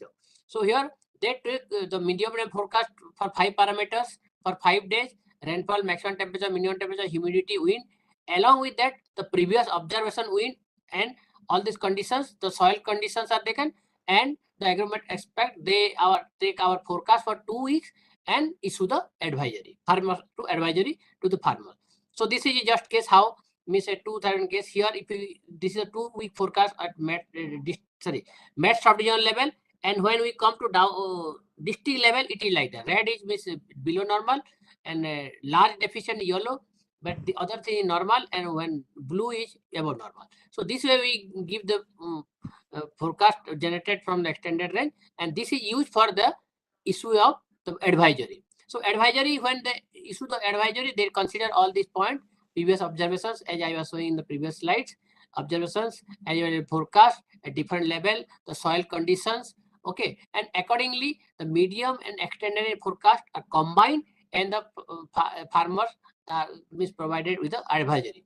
I'll just give you one example that 5th to 9th June 2021, the day 1, day 2, I say, when the day-to-day basis up to 5 days we provide this one, and that is given, and extended forecast based on other parameters, they give a outlook. So then the farmers are given the advice what to do or not to do. Like plantation of crop should not be done until sufficient amount of rainfall is received. That means when the rainfall is dry phase is there or something, is not expected to get rainfall in that particular area, then they will advise like this. Similarly, when it is very active case, means active case, your 18th to 22nd July, very rainfall or surplus. In that case, they also give advisory. Management practices should be done to drain out excess amount of water from soybean, sorghum, sugarcane, like that. So this way, forecast observations are combined, and it is given for our issuing the advisory. So it is not only the district level, met subdivision levels, the rainfall. Even we also do the calculation for the temperature, because temperature also, as we have seen. Thank you. Yes, sir. Last slide. So this is the district level temperature, and temperature forecast whenever warming, it is also given the according. So economic impact, this is, yes, there was a study. So economically, when somebody using, our farmers are using this economic advice, sorry, our farmer advisory, they are getting benefited. So that means most of the farmers are also using this advisory, and also it is cost effective. That means it is benefited, financial benefited. So in summary, this is my summary. I have already highlighted this thing. MME-based district level forecast provides useful skill up to 5 days in medium range. That is very well. The implementation and operation of coupled modeling system at IMD has led to the improvement of extended range forecast to provide services to various sectors. So various sectors, extended range also is there. And when we are integrating, the ERA products is showing useful skill 2 to 3 weeks, and in products are being prepared routinely for application in agriculture and for providing advisory to the farmer. The advisory to farmer issued based on medium and extended forecast has large economic benefits. So that also based on the survey. I think, sir, I finished this thing without taking much time. Thank you very much. Thank you, Dr. Pattanaik. And I'm really happy to see the progress being made in this important area of extended range forecasting, because for agrarian operations, active break cycles, 2 to 3 weeks period advance forecasts are very useful. And it's a partnership with the Iatm and Ensembl FinCois has been of great value. So I'm sure the targeted products which you are developing for the soil moisture and various advisories are of great value, has brought out the economic benefits. And I'm sure with improvement in the forecast models, the extended range predictions. Okay, sir. So, thank you very much, sir, for nicely conducting the session. Actually, we are just behind by 5 minutes, but that is okay. It happened. So, but all 4 talks were very nice. And Tyagi sir also, yeah, you conducted the session and managed the time efficiently. So with this thing, we just conclude our invited talk session. And in just 5 minutes from now, we will start our parallel session, Hall A and Hall B. Just another 5 minutes. So this is Hall A. So those who are here, please remain here. Sorry, Dr. Pattanaik, I think I had some network problems. So I'd like to thank all for invited speakers for bringing out the applications as well as the forecasts, both at the climate projections because of the aerosols and seasonal forecast and application of urban forecasting and agriculture. Thank you so much. There was some time constraints, but I think you managed very well all 4 speakers. Thank you so much. Thank you very much, sir. Yes, you also concluded very nicely and also summarized the talk. So thank you, Tyagi sir, for nice. So we'll be back now in just 3-4 minutes from now. So this will be Hall A, and we have 5 to 6 talks are there, and Hall B will be in other link. So we will start in 3-4 minutes from now. Okay, just be.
Jose?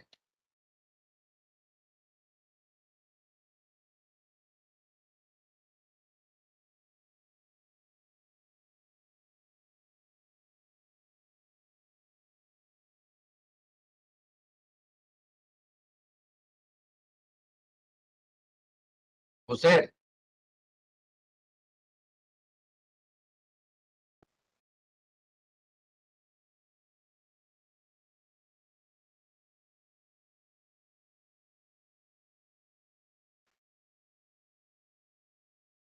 Yeah. So, welcome to the Hall A of this parallel session.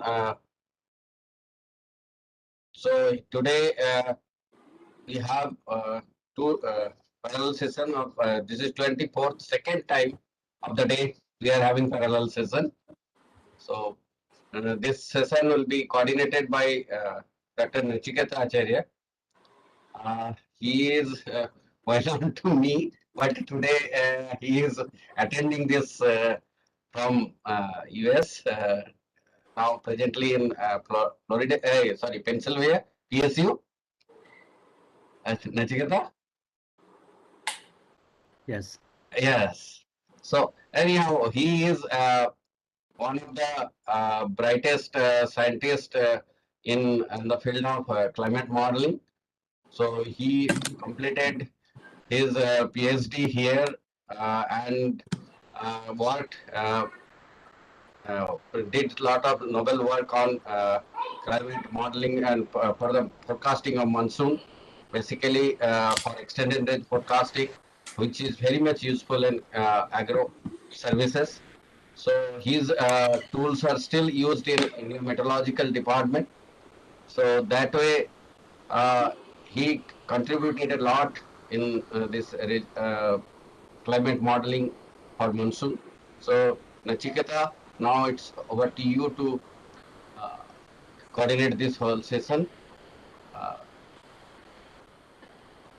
Thank you, Dr. Das. And Thanks one for thing this. is that please maintain the time because some people are joining late in night. And another thing is that questions may be asked directly from the attendee of the session through WebEx link, but some of the questions may come from the live YouTube channel. So that will be passed to you by the organizer. So that way, please look at the questions on the chat box as well. Okay, so now kindly start the session. Sure. Thank you, Dr. Das. As we are a little late, so for no further delay, I invite the first speaker, Dr. Kate Salmon, and the time is 10 minutes. So the way I will give the warning, I will open my video around 9 minutes so that you can that you have 1 minute and wrap up in a minute. Great. The screen is yours. Thank you. Great, thank you. I will just share my screen.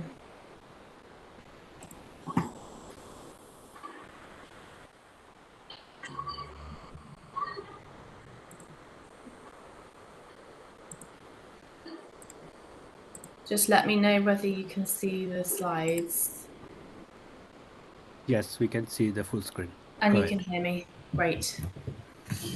Okay, well, thank you very much, everyone, for coming to my talk. So today I'll be, I'm Kate Salmon, Dr. Kate Salmon from the Met Office. I've been working on looking at verifying seasonal forecast models over the South Asia region. And I'm presenting this work on behalf of one of my colleagues, Jessica Stacey. So this work was conducted under the Asia Regional Resilience to a Changing Climate Programme, which was funded by the UK aid budget. And we've conducted it in collaboration with partners in the region, primarily focusing on 4 different countries, so Bangladesh, Nepal, Pakistan, and Afghanistan. But obviously the whole of the South Asia region was also looked at.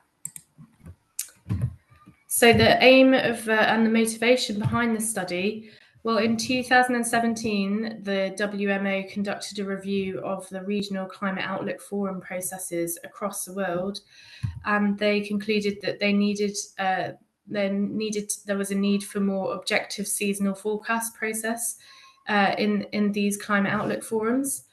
And the South Asia Seasonal Climate Outlook Forum was selected as a pilot to demonstrate good practices based on objective seasonal forecasting.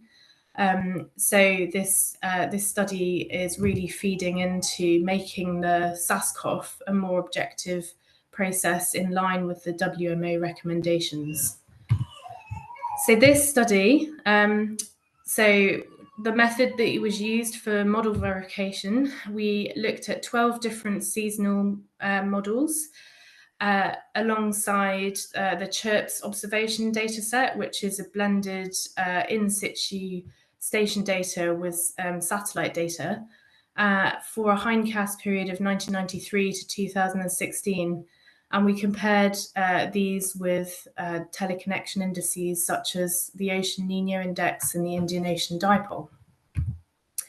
We did this for the region as a whole, so the whole of the South Asia region, excluding the Maldives, as that was not covered by the CHIRPS observation dataset, but also for national level countries, which were covered under the ARC programme, which I've mentioned previously. For 2 different seasons. So we did it for the Southwest monsoon as well as the Northeast monsoon period. And we looked at different metrics, including Pearson's correlations, rock scores, reliability and sharpness diagrams. Just for brevity, I will be just talking about Pearson's correlations in this talk. So essentially how well the models represent the observations.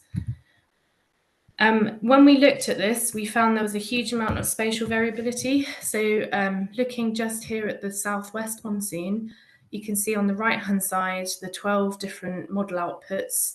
So this is the Pearson's correlations, which are looking at how well the models represent the observations. And anything above 0.4, so anything that's dark green, is statistically significant. So you can see that the precipitation, the monsoon precipitation, is captured really well over central and northern areas of India, but is a lot more variable further east, for instance, over Bangladesh. And we're proposing this is to do with the drivers of the precipitation. So the monsoon precipitation over central and northern areas of India are driven predominantly by El Nino, whereas over the east, so over Bangladesh, the monsoon precipitation is predominantly driven by low depression systems from the Bay of Bengal, and these intraseasonal effects are much more difficult to capture in the models. And again, if we look at the winter monsoon, it's a different pattern emerges over the region as a whole. So there's weaker correlation over areas with little rainfall, such as Nepal, and again, it's central northern India as well. Whereas you do see a more significant correlation over areas which receive more rainfall in this season, such as Afghanistan and Pakistan. And if we look at the, if we compare the models, so if we rank the models in terms of how statistically significant they are, you can see for the region as a whole, there are the top models are CMCC, GEM-NINO, and ECS5. And these models, if we look in specific domains such as Pakistan, CMCC, GEM-NINO, and EC5 do represent Pakistan quite well. But in Bangladesh, they're very low on the rankings in terms of where they sit. And this really highlights the benefits of tailoring a model skill assessment to individual country domains, as well as potentially using a multi-model ensemble to make informed decisions about model selection, rather than just selecting 1 or 2 models for your specific domain. We also discovered that, well, it's known already, but the influence of the Enzo signal on model skill. So here we looked at the relationship between the ONI index and the model skill in the Southwest monsoon. So if you look at the x-axis, just take that as a proxy for model skill, and the y-axis taking it as a proxy for the ONI index. This negative correlation between the ONI and precipitation corresponds to a higher model skill in the southwest monsoon. And this is also echoed by the Nepal domain, which you would anticipate, as that's precipitation is driven by Enso during the southwest monsoon. Whereas if we look at the other regions, the other domains within the region, we found that the Enso teleconnection has less influence on model skill. And if we do the same for the northeast monsoon, overall, over the entire region, there is no overall regional pattern. So if you look at the South Asia graph in the top left, you see there's no regional pattern overall. And again, if we look at Nepal, which did have a significant correlation in the southwest monsoon, there's not really any correlation in the winter. Whereas places like Bangladesh suggest that models with higher Enso values have greater skill in the winter monsoon. But interestingly, areas such as Afghanistan and Pakistan have a different relationship, so a different sign in the winter monsoon. And we also discovered that the skill was highly seasonally variable. So, for instance, if we look at Nepal in the summer monsoon, we can see that these three models are the top performing models for Nepal, whereas we look at those very models in the winter monsoon and we see that they rank a lot lower. Similarly, if we look at Pakistan, these are the top three models for the winter monsoon, and in the summer, these three models rank very differently. So we also discovered it's very important to select models based not just on the domain, but also the time of year that you're looking at. So overall, we discovered there's a large spatial variability between the model correlations and skill, and that was predominantly driven by the Enso signal. So areas which had higher model skill tended to be areas which had a stronger Enso signal compared to areas where precipitation was driven by intra-seasonal variability, such as the monsoon trough and low pressure systems. That there was large seasonal differences in model skill, and again, that is related to the strength of the Enso connection in each season. And again, domain differences, so again, related to the strength of Enso connection in each of the different domains. So the next steps for the work, well, the report of this, which has a lot more details than I'm able to talk through here, as well as the other verification metrics, is currently available on the ARC website, and there's a link to it here. Alternatively, you can scan the QR code now with your phone, and it should just take you straight to that report. This report's being currently written up into an academic paper in collaboration with the partners that we've worked with in the region. We're also writing up some country-specific guidance based on different seasons and domains. So some countries have precipitation dominating at different times of year, not just in the southwest, not just in JJAS and OND. So we're concentrating on looking at what seasons matter to them and how that would affect their model selection. There's a potential to add different variables depending on which sector is interested. So at the moment, we have just looked at precipitation, but there is potential to look at temperature, for instance. But overall, and also the work could include some multi-model ensemble combinations, so experimenting with which model combinations perform best, both regionally and nationally. But yeah, that's the end of my talk. So please, I invite questions, or alternatively, you can contact either myself or my colleague Tammy James on the email addresses below. Thank you very much. Thank you very much, Kate. It was great and within the time. So any quick questions? Good. Any quick question from the audience or from the YouTube?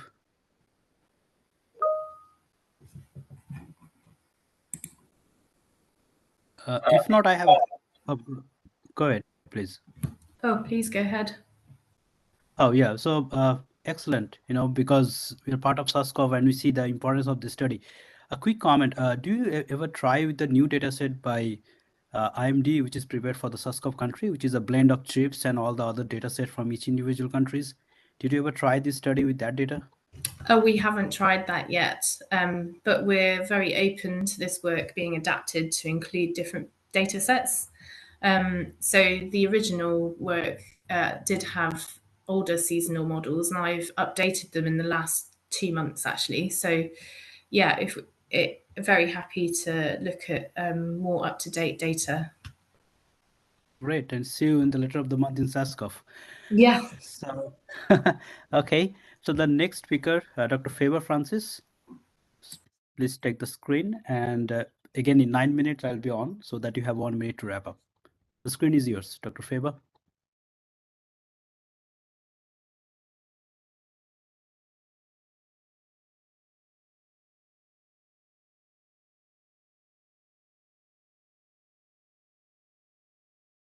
Do we have the speaker with us?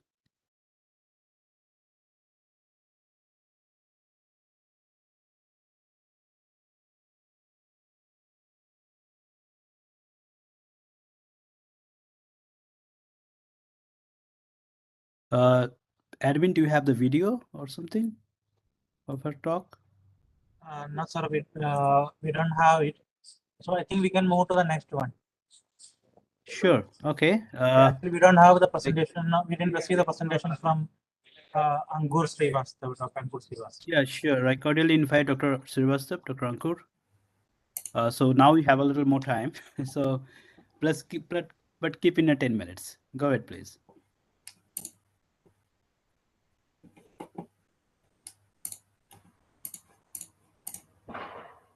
Hi, sorry, my name's Richard Keane. I'm going to be doing this talk. Is that it's sort of joint work between me and Ankur? I'm just trying to find the window. Sure. Oh, I thought I could. I'll try sharing screen. Good. Yeah. So can you see that okay? Yeah, I can see, but yeah, make it full screen, please. Make it full screen.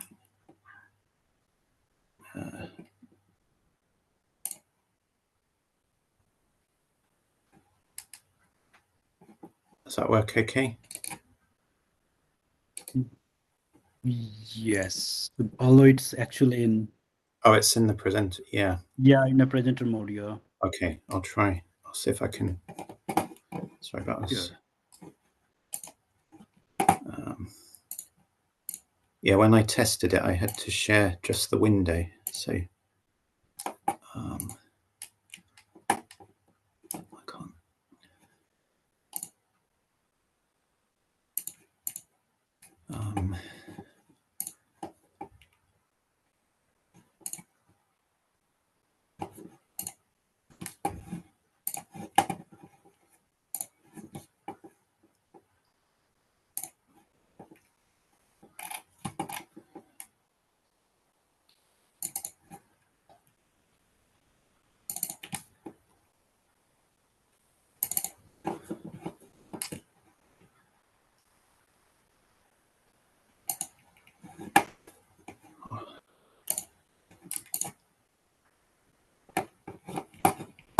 Okay, can you see it now? It's coming. It's not yet.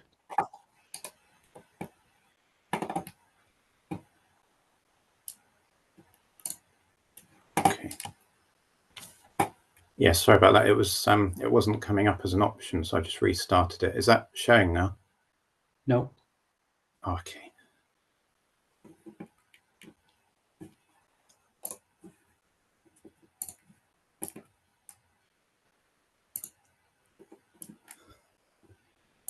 Let me try one more. Sir, if you want, we can share from our end.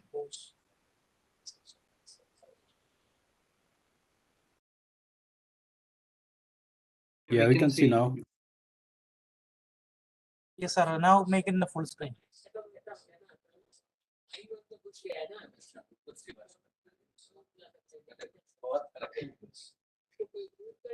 So,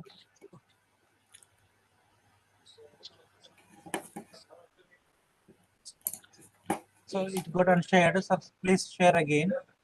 Okay.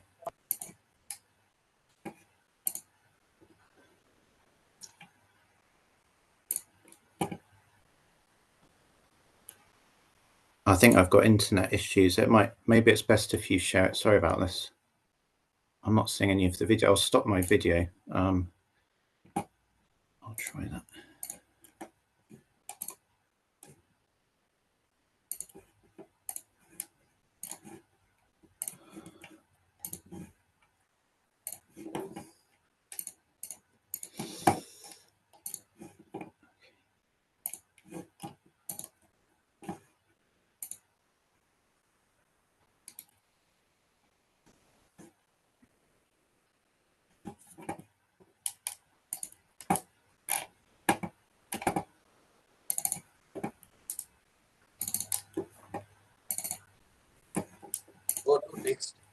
Sir, and then we will share from our end. Is it okay?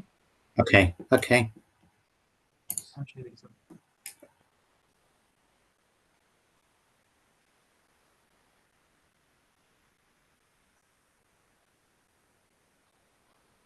Okay. Thanks.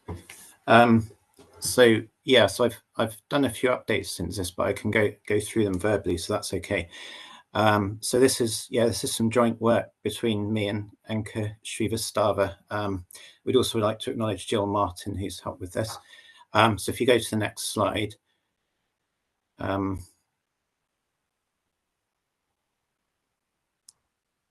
you go to the next slide, admin? Oh, thanks. Yeah. So I'll just this has got a few steps in it. We can go through them. That's okay. So basically, so we're looking at seasonal timescales and focusing on precipitation biases. So the first element of this slide, I'm just showing the region that we looked at that we're specifically focusing on, and this is quite an old plot, but it's of a bias in the climate simulation. So the red is just where there's not enough precipitation, and that's just how we've defined our region. So this is the specific region we're looking at. It's based on this long-standing bias in the unified model, in the Met Office model. In the climate simulation, we're looking at that on slightly shorter timescales, so looking at seasonal timescales. So if you click on, so we're looking at these hindcasts. So in practice, these are used for post-processing. So these biases in the operational seasonal forecast are calibrated out, but studying these is a good chance to investigate more about the biases in the model. So if you go on to the next one. So it basically, so if you imagine these are all the forecasts we're looking at, or hindcasts valid in June, July, and August. So for a given lead time, which is one of these squares along the forecast, if you click on, then it will come up with that. Thank you. Yeah. So for each lead time, you get a set of valid forecasts in that period. So if you go on to the next slide, So for Glossy 5, this is the initialized during November to August, and that's initialized 4 days each month. So we're looking at things as a function of lead time, so things gradually vary. Different periods in the different dates within the period for each lead time. And then for CFS, that's we're looking at the period 2002 to 2015. And Anchor's applied the method to CFS version 2, which used IATM, and this has slightly different dates. And so far, we're missing forecasts initialized in June, July, and August. So for the shortest lead times, we've not got quite so many forecasts. And the dates are slightly different, but overall, you can make a comparison. So if you go on to the next slide. So this is what it looks like as a function of forecast lead time, looking at all the dates. So in Glossy 5, the bias reduces quite quickly early on, and then tails off. And then in CFS, it's although it gets to the same bias, so these two plots are lined up, you get roughly the same bias towards the end. This bias seems to take a bit longer to come. So this initial behavior, this low values in CFS, are because of the because we've only got valid times early in the season. So actually the precipitation should be lower. So if you can click through the text elements, sorry, that's it, yeah. And then so for glossy, there's also some evidence for recovery during days 20 to 30.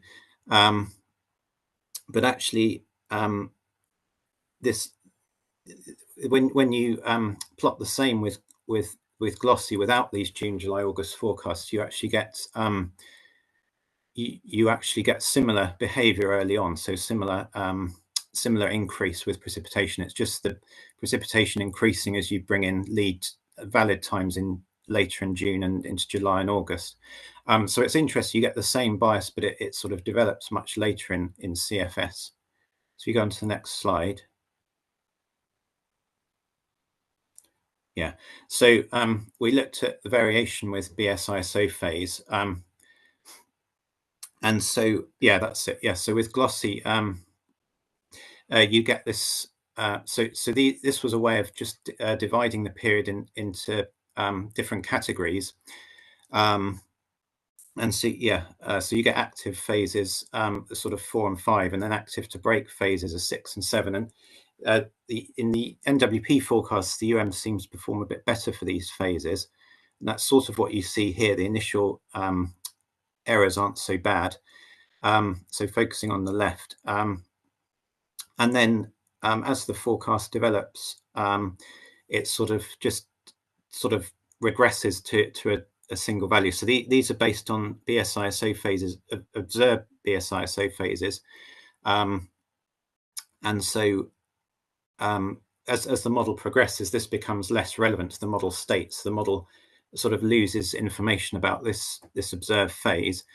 So that becomes less relevant. So actually the bias compared to observations, it just depends on what the phase should be doing. So if we go on to the next slide, this shows them all together. So yeah, CFS ones they look quite fair. They don't vary so much with phase. So so this is where I plotted all the phases together, and you can see this coming together. It takes about 50 or 60 days, maybe a bit longer with CFS, and so that gives you an idea of how long the model sort of can simulate this BS-ISO. The differences are much less. It varies less with BS-ISO phase in CFS, but that could be because we've only got so at the beginning of the forecast we've not got all these valid times. Another thing to notice with glossy, if you can see the colours, that phases 6, 7, and 8 are consistently higher throughout the period. So although I say the model sort of loses information about this BS-ISO phase, it does seem to there does seem to be some dependence. So it'll be interesting to see if that's statistically significant. So these phases 6, 7, and 8, which is actually where the numerical weather prediction forecast is less bad in the UM. This bias is less bad. It's still there, but so it'll be interesting to see whether that's significant or not. So yeah, if you go on to the next slide, yeah. So I've summarized all that on this, so it's probably easier just to click through all these. So the both systems do have different initial behavior for different phases, but this is more the case with glossy, but that may be because it's not because we've got more valid times. Something I didn't go into, but in glossy the progression of the bias in the second 8 days is actually slightly shifted in phase compared with that in the first 8 days. So whereas it was phases 5, 6, and 7 that weren't so bad in the first 8 days, it's more like 4, 5, and 6 that weren't so bad in the second 8 days. And yeah, so I've mentioned that over the first 50 days, behavior of CFS has rather less phase dependence than that of glossy. And then both systems tend to a value that's roughly independent of phase. This perhaps is slightly quicker in glossy, even though it starts off with more dependence. And these long lead time values for glossy do look to be, there does seem to be a slight increase for phases 5 to 8. So that's something we've got ensembles and a longer period we can look at. And then just to make once again the point, so that it's make clear the caveat that the forecasts that start during June to August haven't been evaluated here in CFS. So and that's probably why we get these lower values at shorter lead times. And so something related to that I've done with glossy on the next slide. So this is the variation. So if we go back to the previous, or that one, So so this is where I've looked at the variation with time of year. And I've split this period. It's June, July, August. It's 92 days. So there's roughly 9 decades, which are just 10-day periods across the season. And so you can see the progression. So the black lines are the observed values, and the green lines are the variation with forecast lead time. You can see the variation throughout the time of years. The black line is a bit lower in June and gradually increases and then decreases slightly into August. So all times of year do show this fairly large initial reduction. But whereas early in the year, the reduction continues throughout the forecast, later in the year, there's less reduction and sometimes even a recovery. And this is interesting because it's consistent with studies on climate simulations. So these have less of a low precipitation bias later in the year in the compared to atmosphere-only simulations. So what seems to be happening is there's some process going on in the coupling. So coming later in the year for these decades, sort of 7, 8, and 9, if you start your forecast, if you have too short a range, you still get that initial drop, and then it doesn't get time to recover. But if you start earlier, you get the initial drop, and then this coupling process seems to allow the forecast to recover. So that's consistent with the climate simulation. And I've just got a slide on some possible next steps. So we'll go through these. So obviously we need to fill in these June to August initializations. And the next one. And then we've also got, so I have done this, we've got earlier hindcasts back to 1993, and there's not too much difference when you use these earlier hindcasts. So the next step will be to test the robustness of these results using statistical analysis, and in particular looking at this remaining phase dependence at the longer lead times. And then I've done some work applying the analysis to newer systems, and it might also be interesting to look at, there's coarser resolution CFS runs. And then another thing is, rather than using these observed BS-ISO phases, to use actually a measure of what the model thinks it is, and that might make more sense to use a simpler ISO type measure that's just based on sort of filtering the precipitation, so seeing what the model thinks it should be doing on larger scales. And then just to make clear, we haven't forgotten that we need to look at this spatial behavior using maps. So one thing, the relevant region might be slightly different for CFS, and we could also extend this to look at other regions. So the equatorial Indian Ocean has a wet bias to the south, certainly in glossy in the so that might be something to look at as well. So thank you for that. Sorry for the technical problems, but thanks for going through the slides. Thank you, Dr. Richard, and really interesting work. The process with diagnostic is really important. Any quick question from the audience and from the YouTube?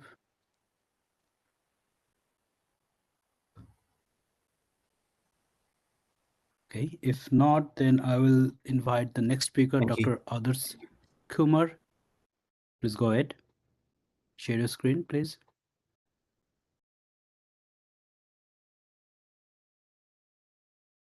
Dr. Adarsh Kumar. Yes, sir. Am I audible? Yes, you. Yeah. Just wait.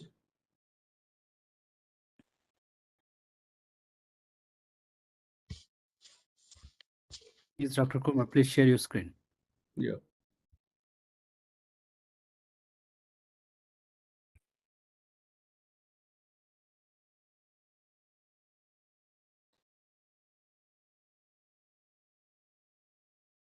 Slide is visible, sir?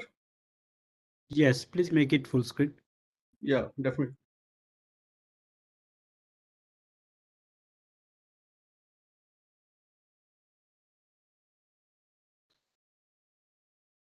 Yes, please go ahead, and you have 10 minutes. So I'll pop up my video after 9 minutes. So you have 1 minute for wrap up. Thank you. Yeah. Go ahead, please.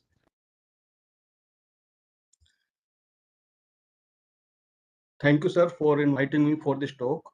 The title of my talk is Study of Atmospheric Electrical Conductivity during monsoon season at a tropical station of northern India. I am from Amity Institute of Applied Sciences, Amity University, Uttar Pradesh, Noida.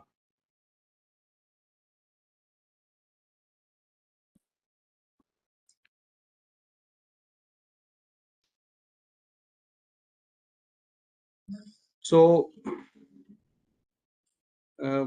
my area deals with atmospheric electricity. So it involves lightning, cosmic rays, and other things. So this slide shows the great scientist Benjamin Franklin, who is pioneer in this area. Now, first I saw the variation of different layers, variation of altitude versus temperature in different layers of atmosphere. The different layers are troposphere, stratosphere, mesosphere, thermosphere. Although topopass, mesopass are also shown. These are the top boundaries. So in this figure, chemosphere and ionosphere is also shown.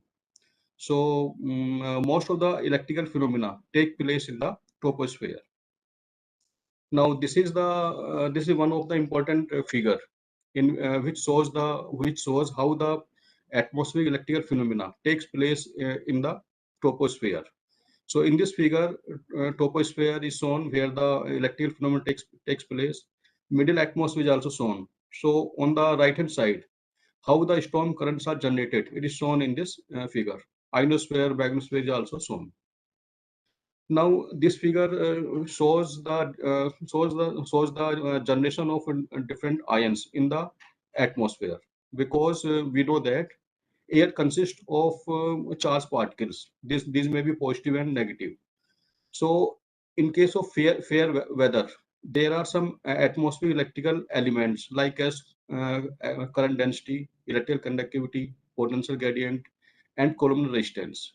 But in the disturbed weather, there are some sources of the ions like as precipitation, point currents, and lightning, which add ions to the fair weather. That's why the atmosphere electric parameters are changed. So cosmic rays from the sun is also one of the source of the ions in the in the atmosphere. Moreover, radon gas, which is emitted from the uranium and others, it is also one of the source. Now this figure shows how the atmosphere electrical parameters they influence our cloud system. So they modify the microphysics of the cloud system. Yes, so these are the typical parameters of the fair weather atmosphere electrical circuit. So electric field is around 120 volt per meter. Current density is 3 pico ampere per meter square. Air conductivity is 20 F Simon per meter. And ionosphere potential 250 kilovolt. Total resistance of the atmosphere RT 230 ohm. And columnar resistance it is 120 pico ohm per ohm meter square. Now, what is the objective of our work? So this work has been done with these objectives. Number one, continuous measurements of unipolar atmospheric electrical conductivity during solar disturbed monsoon period. Second objective, measurements of meteorological parameters during monsoon period. And third parameter is study of correlation or any type of linkage between atmospheric conductivity and various meteorological parameters. So measurements of the atmospheric conductivity was done with the help of Gaussian tube. This gradient tube consists of outer cylinder, so in which inner cylinder is also placed. So a potential difference is also applied, and current is measured with the help of electrometer amplifier. Since current is very small, it is of the order of picoampere, so it is used with the help of electrometer amplifier. So this slide shows the working of the description of the instrument. The instrument consists of the sensor for ionic concentration, electrometer amplifier, and chart recorder. So out of the two cylinders, outer cylinder was just used to capture all the incoming particles so that they may pass through the inner cylinder. The diameter of the inner cylinder was 9.5 centimeter, while outer cylinder was made up of 10.5 centimeter of size. The intake of air was added with the help of air blower. So this slide shows the working of the instrument. So I am not going into the detail of the working of the instrument. Now these are our results. So we have taken measurements for the monsoon period of 2018. So we have taken the measurements for the 3 months, June, July, and August. So this figure shows the variation of electrical conductivity with days. So we have taken 5 minutes data and then takes average for the 15 minutes, and then we did it for whole day. So this slide shows the variation of surface electrical conductivity with days. And the second figure in the panel shows the variation of wind speed with the days. Third figure for the average temperature with days. Fourth figure for the relative humidity with days. And fifth figure for the rainfall, because rainfall is also important because it induces some charged particles in the atmosphere. Now this figure is for the month of June. So same variation as shown for the last month. This figure shows. Now this figure shows the variation of electrical conductivity, wind speed, temperature, relative humidity, and rainfall for the month of July. Also, we have taken observations for the August of 2018. So same variations of different parameters have been shown with the days. Now, the third objective was to study the correlation of the different parameters. So this figure shows how the electrical conductivity is correlated with wind speed as well as with average temperature, relative humidity, and rainfall. So I show one by one. So this figure shows the electrical conductivity versus wind speed relationship. The correlation coefficient was found to be 0.31. So you see there was a positive slope. A trend line of linear nature is also shown here. It is y equal to 4.89x plus 21.63. This slide shows the variation of electrical conductivity with average temperature. So this is the important figure in which the correlation coefficient was found to be negative. There was a negative correlation between the electrical conductivity and the average temperature. So trend line was y equal to minus 1.8x plus 88.55. Now this slide shows the variation of electrical conductivity, which is of the order of 10 to power minus 16 Simon per meter. So variation of electrical conductivity with the relative humidity. RH is taken in terms of percentage. So here a positive correlation was found, and the correlation coefficient obtained statistically, it was found to be 0.19, and the trend line was y equal to 0.25x plus 14.37. Now this slide shows the variation of electrical conductivity with the rainfall. So again, there is a positive slope was found, and correlation coefficient was positive, but it was found to be small. So R was found to be 0.13. R square is also calculated, and the trend line was y equal to 0.13x plus 32.52. Here y refers to the electrical conductivity and x refers to the relative parameter. So in this case, it is rainfall, which is in millimeter. Now conclusions. So first was atmospheric electrical conductivity was positively correlated with wind speed, relative humidity, and rainfall, while it was found to be negatively correlated with average temperature in the monsoon period. Second, the short range analysis of the present atmospheric data shows that the wind is an important factor that modifies the behavior of electrical conductivity. Third, whereas the measurements were taken at a semi-urban location of India, but the findings were expected to be valid for all the subtropical regions also.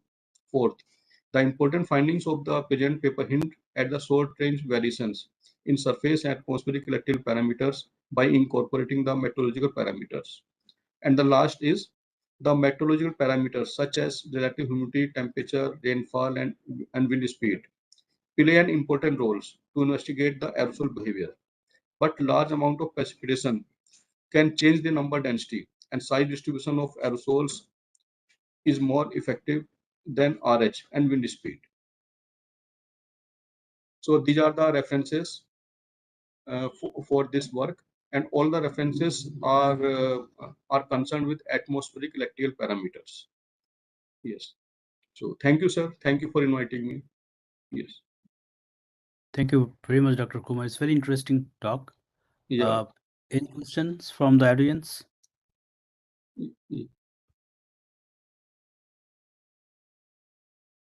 If not, I have a quick question. Like looking at your correlation between rainfall and conductivity, all Yeah. this coming like 0.13, but looking the data like scatter plot, it seems like it's kind of very kind of not a real correlation because of that one point you have further in the right, that's bring the correlation because most of the data in the zero lines. So you can go ahead and do some significant test. It doesn't seem is kind of significant. It's mostly zero. Anyway, that's a comment. You may reply on that comment. Yes, sir. Sir, in this talk, I have shown only the variation of electrical conductivity with meteorological parameters. But there are some other parameters which are to be considered, like as aerosols, concentration of aerosols and their sizes are very important because they modify the variation of electrical conductivity because aerosols modifies the microphysics which is concerned with the clouds. So that's why other parameters should also be considered besides it. Yes. Okay. So, Okay. Thank you. yeah. Thank you, Thank you, Dr. Kumar. Yeah. So now I'm cordially invited the next speaker, Dr. Elena Surovatkina. Pardon me if I mispronounce your last name. So yeah, I think you can stop sharing, Dr. Kumar. Dr. Elena, start sharing the screen.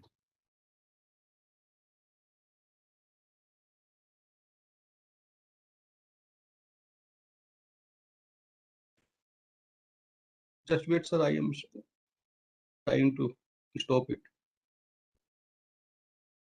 Sir, you can answer. Yes, sir. Yes. Sir, we unshared from our side. You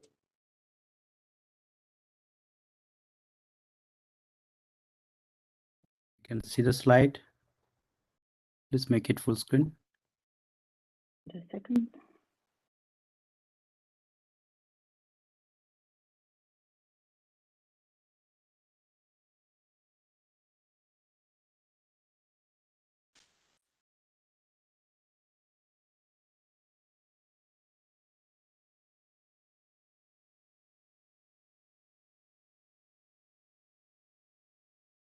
Is it work? Yes, please go ahead. And you have 10 minutes. Okay. So, Screen is good afternoon, everyone. Let us discuss prediction onset and withdrawal of Indian summer monsoon, recent advance, and regional extension. Facing climate change, we desperately need prediction. As we saw in previous presentation, significant progress has been achieved in numerical weather prediction, heat waves, extreme rainfall. However, forecasting a monsoon onset and withdrawal and specific location of Indian subcontinent remains a great challenge. The weather, the limitation of current model prevents further progress, and new strategies desperately needed in weather and climate sciences, according to Stephen and Bonnie. So here I show you a new understanding of essential mechanism of monsoon arrival and withdrawal, allows me to predict monsoon timing more than a month in advance. The approach is fundamentally different from numerical weather forecast. It's based on following ground rules: statistical physics principles, new special temporal regularities in monsoon system or teleconnection between tipping elements, and data analysis. You can see details in our GRL paper. Such a strategy opens possibility for long-term prediction in meteorology and climate science. It's applied where numerical model falls, particularly in monsoon timing prediction. The main statement has come to me from the definition of Ananta Krishnan and Saman. I upgrade this definition with single word, a critical transition. So transition to monsoon is a critical transition from regime of sporadic rainfall to specially organized and temporarily sustainable rainfall. The appearance of criticality in definition led us to statistical physics approach, a critical phenomena. In particular, on the eve of critical transition, variance of fluctuations in observables is increasingly saturated. As you can see on the map, there is a variance of near surface temperature of 1000 hectopascal from Ensembl analysis. So you can see the variance of fluctuation 3 weeks before, 1 week before, and 1 day before onset of monsoon over Eastern Ghats. We can see strong increase in fluctuation in two areas, Eastern Ghats and North Pakistan. And this increase in fluctuation shows upcoming instability in these regions. In Eastern Ghats, critical transition to monsoon. But in North Pakistan, Western disturbance. Let us look inside into these two regions. So, by example, 2021, the red line shows temperature in Eastern Ghats, blue line shows temperature in North Pakistan. As you can see, and purple and gray show 5 years average. And you can see the two temperatures intersect twice. First time, this is the intersection at the critical temperature of monsoon in Eastern Ghats region. And second intersection happens in temperature, monsoon temperature. So if you compare this period of time with daily precipitation, you can see that this period of time is exactly correspond to monsoon season from onset, this is the first intersection, and withdrawal, this is the second intersection. So this finding allowed me to predict monsoon onset and withdrawal 40 days in advance. So I have tested methodology for Eastern Ghats region for 6 years, and I'll show you the result at the end of my presentation. And here, let us go from Eastern Ghats to Delhi region, which I tested for the first time in 2021. There is a forecasting scheme, and I made my forecast on May 8th, and the temperature in Delhi showed by red, and temperature in North Pakistan showed by blue. And you can see if we consider temperature in Delhi only, this is fundamentally impossible to predict where temperature in Delhi start to drop down and reach critical temperature. However, we have another location, North Pakistan. Temperature in North Pakistan, this period of time, increasing linearly. It gives me opportunity to calculate how many days it takes temperature in North Pakistan reached critical temperature in Delhi.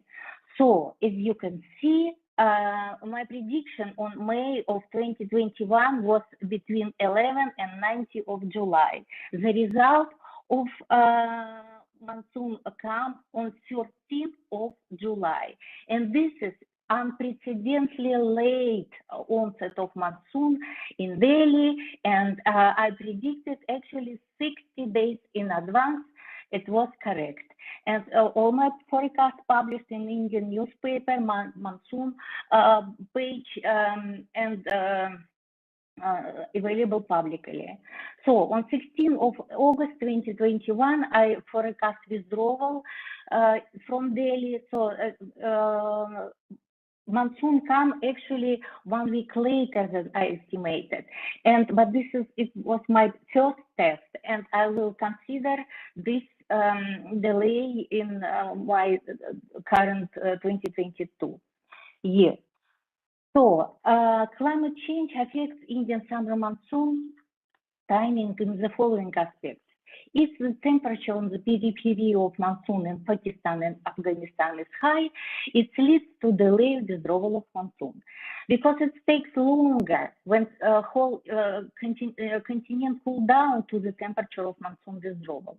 If temperature in North Pakistan low, for example, in 2021, about 4 degrees less compared to average last years, it shrinks the duration of monsoon season.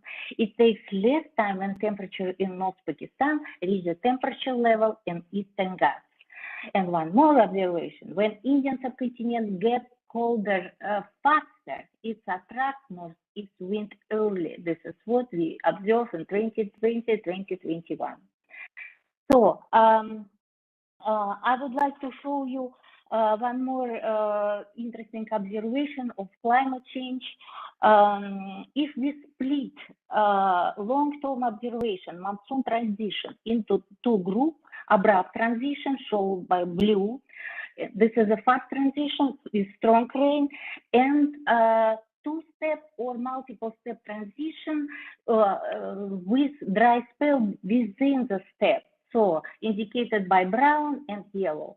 You can see from 2007 to 2021, transition to monsoon was only 2 times fast and good, what farmer consider as a good monsoon. But this is a clear climate change effect that very important to consider for a developing strategy for climate adaptation for farmers and Indian authorities. So, and this is result of my observation for 6 years from 2016 to 2021. You can see that observation is very good, confirm my forecast as onset and withdrawal for Eastern Ghats region. So, conclusion, the new methodology offers the following advantage: predicting the date of upcoming monsoon 40 days in advance. This is unprecedentedly early. Forecasting withdrawal date for 70 days in advance. And this is only one available withdrawal forecast in India. Applicability of methodology is not limited by specific location. It works for different parts of India and around the globe. The 6-year test shows successful results. And very quickly example in Tanzania, I'm doing forecast in South Tanzania, and then currently I'm doing forecast in Telangana, Eastern Ghats, Delhi, and Sea of Okhotsk in North Pacific. This is a forecast of ice season using a similar methodology. And possible extension is South Asia, more region in Africa, South America, and North America. Thank you very much for your attention, and this is my references. Thank you very much, Dr. Elena. Excellent talk, and I was really amazed to see that you scale in 70 days in lead time. So yeah, let's see, is there any question? Let's see, ask chat. Let's see, it is.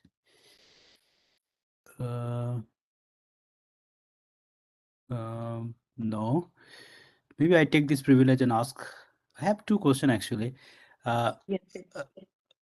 Actually, I was studying some of your papers because I had a working experience with Dr. Pai and Dr. Srijit for that MOK prediction, what they are doing with the principal component regression, and regarding that discussion I was starting.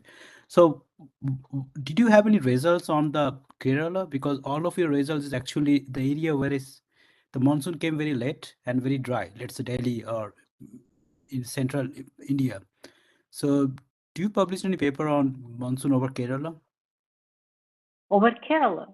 So I didn't I able to do this, but it doesn't make sense because Dr. Pai doing this very well. So the idea is to contribute more to Indian society. I mean, in different places. So my condition from this approach actually valid for every point of Indian, not Indian subcontinent, actually around the tropics and monsoon area also, because it's work for ice season also. And I'm doing very well in Kerala, so I do not like to repeat it. It does make Yeah, but they are focused in 2 weeks, actually in 14 days lead. Yes. That's what I was thinking about your 60 days or 70 days lead forecast over there. Yes, so they published their forecast on 15th of May, but I made my forecast early on 8th of May. And then my forecast for Eastern Ghats is their forecast in Kerala. So we contribute to each other, let me say. So, and I hope it helps the Indian population. Sure, great. And the last quick question, like, what is your prediction error? Like, you give a range, right? Like, you're not giving one day. So what's your prediction error? Plus minus four days for onset and plus minus 5 days for withdrawal, because onset is abrupt transition. It's but in data, fluctuation is actually 4 days error. But withdrawal, this is a continuous transition. This is why it takes a little bit longer, because it could be intersection several times. Okay, great. Thank you. Thank you very much. And this time for our final presentation, Dr. Mohan Tota. Dr. Elena, if you stop sharing your screen. Yes, I'm going to stop. Stop sharing, so I can. Yeah, Dr. Tota, please share your screen.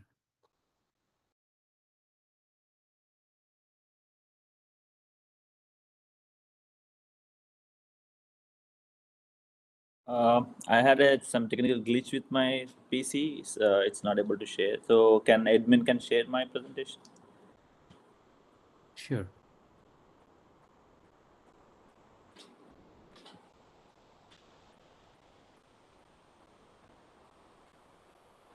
Yeah, great. Okay, so fine. Screen is yours, 10 minutes. Yeah, fine. So as the title suggests, I would like to talk about the process-based diagnostics in the newly generated IMDA reanalysis at Ensembl WF, which is a high-resolution reanalysis for the Indian monsoon region. So these are my collaborators. So basically, it's all started with the NOVA Modeling, Analysis, Prediction, and Projects Program, MAP, Model Diagnostics and Task Force, to promote the process-oriented diagnostics for several processes over tropical and extratropical regions.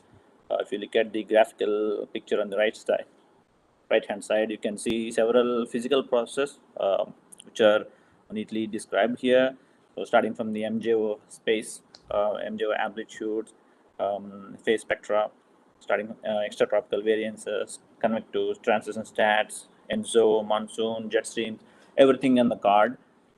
So the idea of the process-oriented diagnostics is to improve the parameterizations, and second one is to address the long-standing model biases. Yeah, previously, the one example is that we have a dry and wet biases for Indian monsoon or Indian longitudes during boreal summer monsoon.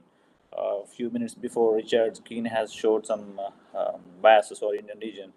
So These are long-standing problems. So to address these problems and to better understand the physics, the MDTF has promoted the development of PODs, and then to ensure that we get whatever we got from the diagnostics, give you the right answers for the right reasons, and to bridge the gaps in understanding of the physical process. The advantages of this PODs are twofolded. One is the verification results will be very useful for the developers with the NWP weather and climate models. And the second one is that it will give you additional insight for the forecast users. So with this background, the scientific issue that I'm going to address today is I will assess the IMDA's performance in representing some of the key physical process as with the boreal summer monsoon. So I'm not going into the IMDA system, but one thing is that it is based, which is already having some kind of biases when we talk about the boreal summer monsoon. The point to be noted here is that it is a very high spatial resolution regional reanalysis, which is assimilated with a lot of in situ observations starting from surface, upper air aircraft, and satellite derived. So, which is an added advantage for this reanalysis product. So, interested readers can look those articles for more details. Next. Yeah. So, like any, it's a prerequisite for any climate model or weather or reanalysis product to represent its ability to simulate climatological mean or the mean state correctly. So, if you look at the IMDA rainfall climatology from June to September, that is from 1979 to 2018, nearly about 40 years. So, the climatological rainfall maxima or the principal rainfall maxima or the central India, Western Ghats or the Head Bay of Bengal, foothills of Himalayas, in equatorial Indian Ocean, everything is seen perfectly. Principal rainfall maxima is, in other words, the heat sources. So, but if you look at the bias, like my earlier speaker has mentioned, there is a strong wet bias for the equatorial Indian Ocean, and dryness can be seen over the central India. Again, there is orographic regions of Himalayan foothills of Himalayas. There is a positive bias. So the excess rainfall over the equatorial Indian Ocean, which is seen in the two bias pictures, which is calculated from the two different data sets. One is from the GPCP and another from the TRMM.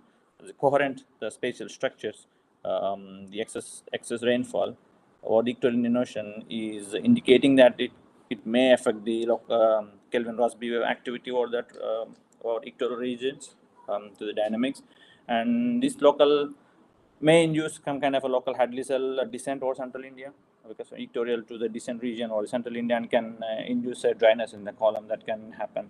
So we need to look why these bias are popping up. But if you look at the annual cycle or the three regions, the regions are central India, the boxes you can see on the left corner, or the three regions, which are actually chosen in such a way that these three regions have shows a large synaptic subseasonal variability during the monsoon season.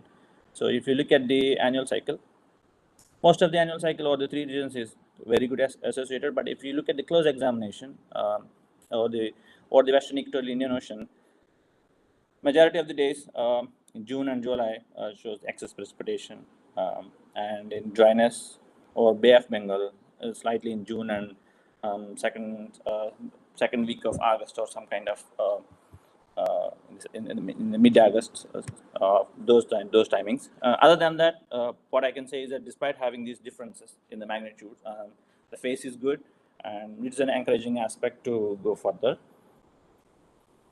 Next. So before going into look the vertical structure, what we have done, we have made a small comparison study. This is with the radio sound observations, which is available over central India. We took one station, that is Nagpur. I given the lat longs here. So the long-term data set is obtained from the IGRA, integrated radio sound ascents. It's freely available. So those long-term data set, though there are some gaps, we had a very good long-term data set, and then we made some kind of a quality control, and we made some comparison study with the nearest IMDA grid. So if you look at the two-dimensional histograms of the basic parameters, the winds, the bottom panel, The middle panel is the CPT, that means the cold point tropopause or the cold point temperature. That shows the strength of the cold point tropopause, strength of the tropopause, and the other one is the surface temperature or the surface partial temperature, you can say. All are very good in association, except if you look at the vertical profiles of RH, CFATs, this is CFATs, the contour frequency by altitude diagram, shows a large excess of moisture in the boundary layer and some around this 200 hectopascal or over the 200 hectopascal regions, which may affect the boundary layer process and also the radiative process around that height. That is one glitch. Next one. So with that, we want to see how the vertical biases are looked in IMDA. So we took the best reanalysis available. So that is ERA 5, and then we compared we calculated the vertical biases. The temperature bias shows that most of the region below 600 hectopascal is warm, although the magnitudes are less than 1 Kelvin, they're significant, and above 600 hectopascal, most of the region is experiencing a cold temperature. So this warm below and cold above is kind of a unstable region, although 3 region. But the main difference is when you look at the moisture, the surface moisture or the central India, there is a land region, there is a large positive bias. And the thing to be noticed is that the free tropospheric moisture is very high in the equatorial Indian Ocean. We speculate that this may be one reason where this could be one reason to get a wet bias for the equatorial Indian Ocean, but we're not sure. We need to look further. But the main difference is if you look at the vertical velocity bias, equatorial Indian Ocean, both the reanalysis doesn't have any, I can say they're matching well, but the biases are more prominent over central India where the large scale descent. This is what I'm talking about, the local Hadley cell descent over the central India, and then can induce some kind of dryness in the column, and this can induce some kind of a break condition over India. And then in the Bay of Bengal, the vertical velocity bias is positive. So that is this is maybe one region where the excess moisture, the updraft convection can be more prominent in the Bay of Bengal region. Next, please. So with that background, what we have done is that we applied the process-oriented diagnostics. This is one diagnostics. This is a convective transition statistics, which will give you an idea of how the moisture convection feedback mechanism at different time scales. Here we took daily data. So remember that all these stats has done through during the boreal summer monsoon. So we compared the stats with the TMI observation. So what we have done is that we bin the data, the column water vapor data associated with the precipitation. So the binning of the column water vapor bins on the x-axis, and the y-axis shows the rainfall millimeter per day. So the curve indicates the pickup of the precipitation. If you look at the observation, after 55 millimeters, in the total column moisture, if it exceeds 55 millimeters, the observation shows a strong pickup. But whereas the pickup is very gradual or maybe slow, you can say relatively slow in IMDA. But in the ocean, this is the Bay of Bengal. These blue curves indicates or the Bay of Bengal. Observations and reanalysis shows more or less similar pickup in the precipitation. So the land precipitation has some issue with the IMDA compared to the TMI observation. The right corner picture is the distribution of rainfall, the probability of rainfall at different rainfall thresholds. This is less than 5, and then between 5 to 20, and then greater than 20. Or I can say different, in a vaguely, I can say from shallow to deep convection, or the different convective regimes or the precipitation regimes. So you can say that low rainfall regimes, both the observations and IMDA are observations on TMI are showing a very good distribution. But as soon as we go for the higher ends, the distributions are skewed. That this could be maybe because of the shortcoming in the microphysical or the cloud parameters. Microphysical parameters has some issue with the IMDA, which has to be looked further. Next, please. So the immediate question that comes into the mind is what happens to when the column is column or water is different. So okay. So the free tropospheric moisture is also different in the IMDA and ERA5, which is In ERA 5, it is highly sensitive to the deep convection, but whereas IMDA, it is the boundary layer moisture that is indicating dictating the precipitation. Next, please. So what we have done is we have looked at this subseasonal variability in the rainfall. So this is the rainfall events for the central India. I mean 3 days and more 4 days and something like that. We have segregated the rainfall, and then we looked at the subseasonal variability, and then they are matching well. IMDA and the observations, the different legend indicates the different data sets, and then in all the data sets, the performance of IMDA as the phase of the IMDA is good. Next, please. I'm not going into the detail. Next one. So this one is the another POD, processor and diagnostics. We took at the extended break event at 1/2019 that happened in July, and then we applied the moisture budget. This is I have not given the complete moisture budget here. I'm just giving the leading moisture terms to just give you an indication that the PODs in different data sets, IMD, IMDA, and then ERA 5 are perfectly matching with the existing results. So its convergence is aligning better with the precipitation, but whereas the dryness leading the rainfall by nearly 7 to 8 days in ERA, however, the leading nature in the dryness is more than 10 days in IMDA. And then there are large residuals close to the magnitudes of tendencies. That is one thing to look. But to identify from where this dryness is coming, I have taken 2 boxes. One is Arabian Sea and Central India, and then the theta E anomalies are plotted. So you can see that in the anomalies or the Arabian Sea, that the blue box, they are occurring much earlier than the Central India, where 0 indicates the peak dry phase. So it is propagating from the Arabian Sea to the Central India. That's what I can conclude. But then this can also be verified with the dissecting the horizontal moisture advection component into perturbation and climate mean and perturbation component. Then I can check the circulation anomalies, how the moisture sources are coming from different areas. Next, please. Dr. Thota, I'm sorry. Yeah, you have to wrap up. This is another.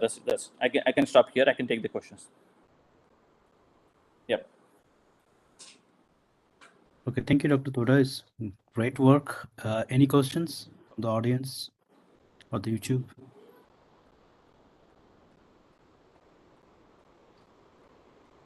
If not, I thank you again, Dr. Thota, and thanks all the speakers. And all the talks are very interesting, very thought-provoking. And thanks for, although we start late, but we are kind of within time. Thank you very much. Thanks. Thank you. Thank you, Nachikeeta. Nice to see you.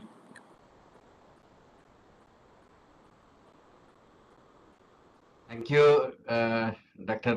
Nachikeeta.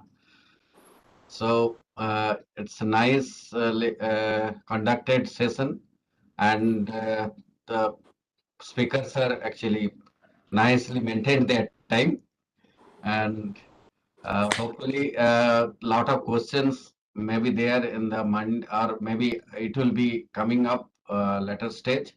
So because this session will be on YouTube for long, so therefore all speakers should attend for forthcoming questions if it is there. So that is the request from the organizer. And so again, thank you, session coordinator, Dr. Nachikeeta, and all the speakers. So today we'll be concluding the day here, but tomorrow again will be in the first phase of the last day in the morning time in India, certainly in the morning time in India. So, okay, good night and have also good day, whoever.